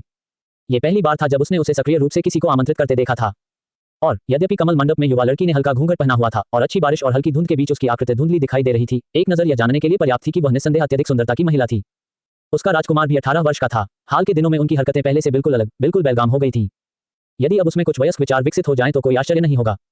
ये कुछ ऐसा था जिसकी उसे बहुत आशा थी, लेकिन वस्तु वह नहीं थी। उसने मन ही मन आह भरी, आखिरकार वह महज एक नौकरानी थी और उसकी उम्मीदें बहुत ज्यादा थीं। जियान ने खुद को संभाला, कोई असामान्य भावना नहीं दिखाई और मुस्कुराते हुए निमंत्रण देने के लिए गाड़ी से नदी मंडप की ओर उड़ गई। महाराज, उन्होंने कहा था कि यदि आप किसी को आमंत्रित करना चाहते हैं तो आपका रवैया अच्छा होना चाहिए। बस एक पल के बाद जियान वापस आया और झुककर बोला, तथाकथित रवैये का स्पष्ट रूप से मतलब यह था कि लू फेइफान को व्यक्तिगत रूप से जाने की जरूरत थी। उसे आमंत्रित करें, मुझे उसकी सहमति की आवश्यकता कब पड़ी। लू फेइफान ने चाय का एक घूंट लिया और उदासीनता से कहा। जियान उसकी बातों से स्तब्ध रह गया। उसका क्या मतलब था? एक विश्वासपात्र के रूप में भी वह कुछ हद तक घाटे में थी। क्या उसके राजकुमार ने दिलचस्पी नहीं दिखाई? उसने जो कहा उससे क्या उसका इरादा उसके साथ जबरदस्ती करने का था? हालांकि उसका राजकुमार वास्तव में दबंग था, इस संबंध में उसे लगा कि उसे ऐसा व्यक्ति नहीं होना चाहिए। अध्याय 18 परामर्श। हालांकि उसे हैरानी महसूस हो रही थी। हालांकि जियान ने फिर भी आदेश का बहुत अच्छे से पालन किया। सफेद पोशाक वाली महिला को लाया गया। ओए, आप क्या कर रहे हैं? क्या आप एक सम्मानित महिला का जबरन अपहरण करने की कोशिश कर रहे हैं? ये सफेद पोशाक वाली महिला की नौकरानी थी जो बोल रही थी। उसने हरे रंग की पोशाक और डबल बन हेयर स्टाइल पहना था और एक उग्र व्यवहार के साथ बात कर रही थी जो एक सामान्य नौकरानी के लिए विशिष्ट नहीं था। बैककोट अगर मुझे उसका जबरन अपहरण करना होता तो आप क्या कर सकते थे? आपकी यंग मिस जैसी खूबसूरत महिला ऐसी जगह पर अकेले खेल रही है, क्या वह किसी नियति व्यक्ति द्वारा उसे जबरन अपहरण करने का इंतजार नहीं कर रही है? लू फेफान ने उदासीनता से कहा, ओए आप बकवास कर रहे हैं। हरे रंग की पोशाक वाली युवा लड़की पहले तो इस सवाल से स्तब्ध रह गई। उसे यह कुछ हद तक तर्कसंगत लगा, लेकिन फिर उसने प्रतिक्रिया दी और बोली, आपके प्रारंभिक इरादों के बावजूद आप जो कर रहे हैं उसका परिणाम यही होगा। उसे हरे कपड़े पहने नौकरानी की गुस्ताखी का बिल्कुल भी बुरा नहीं लगा, न ही उसे गुस्सा आया। उनका स्वभाव हमेशा बहुत अच्छा था। हालांकि यंग मिस, आप भाग्यशाली हैं कि आप मुझसे मिली। तुम्हारे प्रति मेरा कोई बुरा इरादा नहीं है। यंग मिस, मुझे आपके द्वारा बजाए गए गीत में बहुत दिलचस्पी है। मुझे आश्चर्य है कि क्या आप कुछ मार्गदर्शन दे सकते हैं? लू फेफान बेकार में बात नहीं कर रहा था। उसने उस महिला को सफेद वस्त्र पहने हुए बुलाया। ये वास्तव में उसकी अलौकिक अमर आभा के कारण नहीं था, बल्कि वास्तव में इसलिए था क्योंकि वह उस नाटक में रुचि रखता था जो उसने बजाया था। लू फेफान के पास भयानक समझने की क्षमता और समझ थी। वह बता सकता था कि महिला ने अभी अभी जो नाटक बजाया था वह सरल नहीं था, जिसमें इच्छाशक्ति की गहन शक्ति थी। यही कारण था कि ब्लैक आइस हैवी कैवेलरी की लौहरकता के बावजूद उनके कदम धीमे हो गए थे। लौहरकता को कोमलता से नरम किया जा रहा है, यह उससे अधिक कुछ नहीं था। इस दृष्टि से यह महिला साधारण से कोसों दूर थी। शायद वह यहाँ विशेष रूप से उसका प्रिंस ऑफ किंग का इंतजार कर रही थी। रास्ते में उसके कार्यों को देखते हुए यदि कोई ताकतें उसका परीक्षण करने या उसकी हत्या करने का प्रयास भी नहीं करती तो यह असामान्य होता। हालांकि लू फेफान के लिए इनमें से कोई भी मायने नहीं रखता था। पूर्ण शक्ति ने उसे पूर्ण आत्मविश्वास दिया। ताकत के सामने कोई भी योजना या चालें महत्वहीन थी। उन्हें उन षड्यंत्रों के बारे में सोचने की भी जरूरत नहीं थी जो उन्हें निशाना बना रहे थे। अब निस्संदेह उनकी संख्या अनगिनत थी। लू फेफान के लिए उसे बस चुपचाप देखना था। जो भी कूदकर बाहर आता उसे एक ही थप्पड़ में निपटा दिया जाता। 15वीं परत पर मार्शल गॉड की नीला स्वर्ग सम्राट कला एक चरम स्थलीय अमर, एक ही ऊपर आंतरिक और बाह्य रूप से हावी होने के लिए पर्याप्त थी। कोई भी उसे चुनौती देने की हिम्मत नहीं कर रहा था। यह ज्ञात होना चाहिए कि उस युग में ग्रेजिया के भीतर मार्शल आर्ट की प्रवृत्ति अपने सबसे फलने फूलने पर थी और महान कुलीन परिवार और प्रमुख कबीले समान रूप से शक्तिशाली थे। उस युग में चरम पर स्थलीय अमर कुछ नहीं थे। हालांकि वर्तमान युग में वास्तव में विभिन्न ताकतों से खड़े सबसे मजबूत व्यक्ति मूल रूप से मध्य चरण में स्थलीय अमर हैं। जहां तक स्थलीय अमर क्षेत्र के शिखर पर मौजूद आंकड़ों का सवाल है, उन्हें विभिन्न स्कूलों में पौराणिक पुराने पूर्वज माना जाता है। क्या वे अभी भी जीवित हैं? यह एक ऐसा प्रश्न है जिसके बारे में संभवतः विभिन्न सेनाओं के भीतर के लोग भी अस्पष्ट हैं। जब मार्शल गॉड सिंहासन पर था तो पूरे देश में मार्शल शक्ति इतनी फल फूल रही थी, फिर भी वह सब कुछ पार करने में सक्षम था। और अब ग्रेजिया की समग्र ताकत उस अवधि की तुलना में बहुत कम है। जहां तक स्वयं लू फेफान की बात है, उन्होंने लंबे समय से एजोर हेवन सम्राट कला को अभूतपूर्व 17वीं परत तक विकसित किया था। इतनी ताकत के साथ उसे चिंता करने की क्या जरूरत थी? निष्पक्ष होने के लिए ग्रेजिया मार्शल गॉड के बाद सम्राटों की ताकत ज्यादातर विरासत पर निर्भर थी। प्रत्येक पीढ़ी पिछली पीढ़ी की तुलना में कमजोर थी और कोई भी एजोर हेवन सम्राट कला को विकसित करने में महत्वपूर्ण प्रगति नहीं कर सका। हालांकि ग्रेजिया के इतने लंबे समय तक टिके रहने का मुख्य कारण यह भी था कि ग्रेजिया जियांगो और आसपास की सेनाओं की मार्शल शक्ति और भी बदतर थी। ये सब इसलिए था क्योंकि मार्शल गॉड अपने शासनकाल के दौरान बहुत क्रूर था। शाही परिवार के लिए मार्शल गॉड एक बुद्धिमान शासक था जो हर सम्राट की आकांक्षा थी। हालांकि पूरे देश में विभिन्न ताकतों के लिए मार्शल भगवान एक अत्याचारी था। मार्शल भगवान का डर भले ही वर्तमान समय में पारित हो गया हो और केवल प्राचीन ग्रंथों में पढ़ा गया हो, फिर भी वे उन्हें काम सकते हैं। कुछ ओरिजिन क्यूई को पुनः प्राप्त करने में ग्रेजिया और आसपास की सेनाओं को हजारों साल लग गए। ये सब मार्शल गॉड की सफाई का परिणाम था। अपने 1000 साल के शासनकाल के दौरान मार्शल गॉड ने अपना अधिकांश समय या तो संपत्तियों को जब्त करने और कुलों को खत्म करने या दूर के अभियानों पर बिताया। यहां तक कि वे शक्तिशाली व्यक्ति भी जो छिप गए थे, उन्हें मार्शल गॉड ने ढूंढ लिया और समाप्त कर दिया। विभिन्न सेनाओं के संसाधन और खेती की गुप्त कलाएं शाही परिवार द्वारा शाही शस्त्रागार में एकत्र की गईं। ईमानदारी से कहें तो शाही शस्त्रागार के पास वे विरासतें थीं जो विभिन्न सेनाओं के पास थीं और वे भी थीं जो उनके पास नहीं थीं। ये सभी मार्शल गॉड के युग के दौरान प्राप्त किए गए थे। ये कहा जा सकता है कि ग्रेजिया के 8000 वर्षों में मार्शल भगवान का नाम ग्रैंड पूर्वज से आगे निकल गया। वास्तव में महान पूर्वज ने हालांकि साम्राज्य की स्थापना की, उन्होंने क्षेत्र को पूरी तरह से साफ नहीं किया। जियांगहू में बहुत सारे शक्तिशाली संप्रदाय और महान कुलीन परिवार थे और उथल पुथल से उभरने के बाद वे सभी महत्वाकांक्षी थे और दुनिया लगातार उथल पुथल में बनी रही। महान पूर्वज के बाद ग्रेजिया का साम्राज्य एक समय अनिश्चित था। यह मार्शल ईश्वर था जिसने सब कुछ शुद्ध कर दिया और उन कुलीन परिवारों और संप्रदायों की रीढ़ को पूरी तरह से तोड़ दिया। हालांकि इतने वर्षों के बाद ग्रेजिया इंपीरियल परिवार के पतन के साथ वे स्पष्ट रूप से राख से पुनर्जीवित हो गए हैं। ओए, क्या महामहिम संगीत बजाना भी जानते हैं? सफेद पोशाक में महिला बिना किसी भावना के स्पष्ट ठंडी आवाज में बोली। नहीं, लेकिन मैं सीख सकता हूँ, लू फेफान ने मुस्कुराते हुए कहा। यह सुनकर घूंघट के पीछे सफेद पोशाक वाली महिला का गाल एक चाप की तरह मुड़ गया। संगीत बजाना नहीं जानता था, फिर भी उसे बजाना दिलचस्प लग रहा था और सीखना चाहता था। यह बातचीत शुरू करने का एक बहुत ही निम्न गुणवत्ता वाला तरीका था। वह पहले से ही अगले कदम का अनुमान लगा सकती थी, यानी वह जल्दी नहीं सीख पाएगा तो वह उसे धीरे धीरे सिखाने के लिए अपने साथ यात्रा करने के लिए आमंत्रित करेगा। हे पुरुषों, ऐसा लगता है कि इस मामले में कोई कठिनाई ही नहीं है। वास्तव में तरीकों को इतना जटिल होने की आवश्यकता नहीं है, सीधा दृष्टिकोण बेहतर है। चूंकि महामहिम सीखना चाहते हैं, यह विनम्र व्यक्ति मना करने का साहस नहीं करता। सफेद पोशाक वाली महिला अंदर झुकी। ओए, अपना जिदर लाओ, लू फेफान ने जियांग को आदेश दिया। जब सब कुछ तैयार हो गया तो लू फेफान और सफेद पोशाक वाली महिला एक दूसरे के सामने बैठे। ओए यंग मिस, कृपया, लू फेफान ने निमंत्रण का इशारा किया। झिंग, सफेद पोशाक में महिला ने धीरे से सिले हुए तारों को तोड़ दिया। सितार की आवाज बारिश और धुंध में गूंज रही थी। इसके स्पष्ट स्वर क्रेनों को वापस बुलाने के लिए खींच रहे थे। झिंग, लू फेफान ने भी पीछा किया जिधर बजाते हुए, लेकिन उनका खेलना कुछ हद तक गंभीर लग रहा था। सफेद पोशाक वाली महिला की नाजुक भौहें सिकुड़ गईं। इसलिए नहीं कि लू फेफान ने खराब खेला, बल्कि इसलिए कि हालांकि उनका वादन बहुत अलग लग रहा था, केवल वह जानती थी कि यह नोट उसके टुकड़े की विविधताओं में से एक था जिसका उद्देश्य युद्ध करना था। यह असंभव था, यह टुकड़ा अभी इस दुनिया में केवल उसे ही पता होना चाहिए। इसके अलावा प्रतिद्वंद्वी की विविधता युद्ध में उपयोग के लिए थी। यहाँ दुश्मन कहाँ थे? जैसे ही उसके विचार इस ओर मुड़े, सफेद पोशाक वाली महिला को अचानक अपने दिल में हलचल महसूस हुई। उसकी नजर अचानक झील की ओर चली गई। ज्यादा दूर नहीं, एक सितार नोट के बाद पॉपिंग की आवाजें आई, जैसे कि कुछ क्यूई लीक हो रहा हो। ओए यंग मिस, कृपया जारी रखें, इससे पहले कि वह कुछ और सोच पाती। लू फेफान ने मुस्कुराते हुए कहा। उसके मन में सैकड़ों विचार उमड़ पड़े। हालांकि इस समय यह स्पष्ट रूप से गहन विचार के लिए उपयुक्त नहीं था। सफेद पोशाक में महिला ने खुद को स्थिर किया, उसकी उंगलियां एक बार फिर जिद्दर तारों पर टिकी हुई थीं। अध्याय 19 गलतफहमी। सितार के टूटे हुए तार, कोमल लय और लौह रक्त की तीव्रता का मिश्रण अंतरिक्ष में गुथे हुए हैं, जिससे गिरती हुई बूंदाबांदी से कुरकुरा धात्विक ध्वनि उत्पन्न होती है। इस समय अच्छी बारिश इच्छाशक्ति से ओतप्रोत लग रही थी। यह एक प्राचीन हरी दाव सड़क थी। एक तरफ ऊंचे ऊंचे पहाड़ थे, जिन पर लगातार बादल और हजारों मील तक फैली धुंध थी। दूसरी तरफ एक विशाल झील थी, जिसमें लहरें उठ रही थीं और इस बरसात के मौसम में चल रही हल्की हवाएं ताजगी का एहसास करा रही थीं। हालांकि इसके भीतर मौजूद लोगों को केवल ऐसा महसूस हुआ मानो उन्हें हजार टुकड़ों में काटा जा रहा हो। झील के दोनों ओर और पहाड़ों के बीच रक्त लाल कपड़े पहने हुए लोगों का एक समूह था। मूल रूप से वे पूरी तरह से छिपे हुए थे, अपने परिवेश के साथ घुल मिल गए थे, यहाँ तक कि सांस भी नहीं ले रहे थे। पहाड़ों में स्थिर पत्थरों की तरह, झील में बहते पानी की तरह। लेकिन जैसे ही सितार संगीत शुरू हुआ, उनमें से प्रत्येक को, चाहे उनका दायरा कुछ भी हो, अचानक ऐसा महसूस हुआ मानो कोई बड़ा पहाड़ उनके दिलों पर भारी दबाव डाल रहा हो। कुछ कमजोर लोगों को तो सीधे कुचलकर मार डाला गया। फिर लहर दर लहर, एक के बाद एक बजता संगीत एक चाकू की तरह बार बार उनके शरीर पर वार कर रहा था। पहाड़ों पर घात लगाकर बैठे लोगों को लगा कि आसमान से टपक रही हल्की बारिश अनगिनत चाकुओं में बदल गई है, जो लगातार और बार बार उनके शरीर पर वार कर रही है। उनकी धारणा में चाकू सचमुच आसमान से गिर रहे थे, और पानी में मौजूद लोगों को लगा कि आसपास का बहता पानी पिरान्हा के झुंड में तब्दील हो गया है, जो धीरे धीरे उनके शरीर को कुतर रहा है। गाना खत्म हुआ। जारी रखें, लू फेफान ने अपना हाथ लहराया और टीम आगे बढ़ती रही। और उनके जाने के बाद जिस झील में वे रुके थे, वहां बुदबुदाहट की आवाजें आने लगी और पलक झपकते ही वह झील खून से रंग गई। खूनी चीजें, ऐसी वर्ग कीमा बनाया हुआ मांस और हड्डी का पाउडर ने मछलियों के झुंड को आकर्षित किया, लेकिन वे सभी दूरी पर इकट्ठा हो गए, पास आने में झिझक रहे थे। यहाँ तक कि हवा में ईविल क्यूई के कारण मछली भी सहज रूप से असहज महसूस कर रही थी। और पहाड़ों में सफेद धुंध अब लाल रंग में रंग गई थी, जिससे ये क्षेत्र विशेष रूप से डरावना हो गया था। वे सभी मर चुके हैं, पूरी तरह से मर चुके हैं, और ऐसा लगता है जैसे वे पूरे समय घात की स्थिति में थे, हिल भी नहीं रहे थे। कुछ समय बाद हवा के माध्यम से कई आकृतियां आईं। स्थिति का आकलन करने के बाद उनके सभी भाव बदल गए। शेंक्वर हत्या गीत। ये व्हाइट लॉर्ड संप्रदाय की उस छोटी राक्षसी की तकनीक है, उसने ये किया। धिक्कार है, व्हाइट लॉर्ड संप्रदाय ने हम पर इस तरह हमला करने की हिम्मत कैसे की? क्या वे वास्तव में सोचते हैं कि वे दुनिया में नंबर 1 संप्रदाय हैं? फोल्डिंग पंखा पकड़े हुए एक आदमी नीचे उड़ गया। आसपास जांच करने के बाद ये थी आज की कहानी। अगर आपको एक्सप्लेनेशन पसंद आई हो तो लाइक, शेयर और सब्सक्राइब जरूर करें। अगली वीडियो में हम इस यूनिवर्स के और सीक्रेट्स एक्सप्लोर करेंगे। Thanks for watching. Welcome to Kahani universe.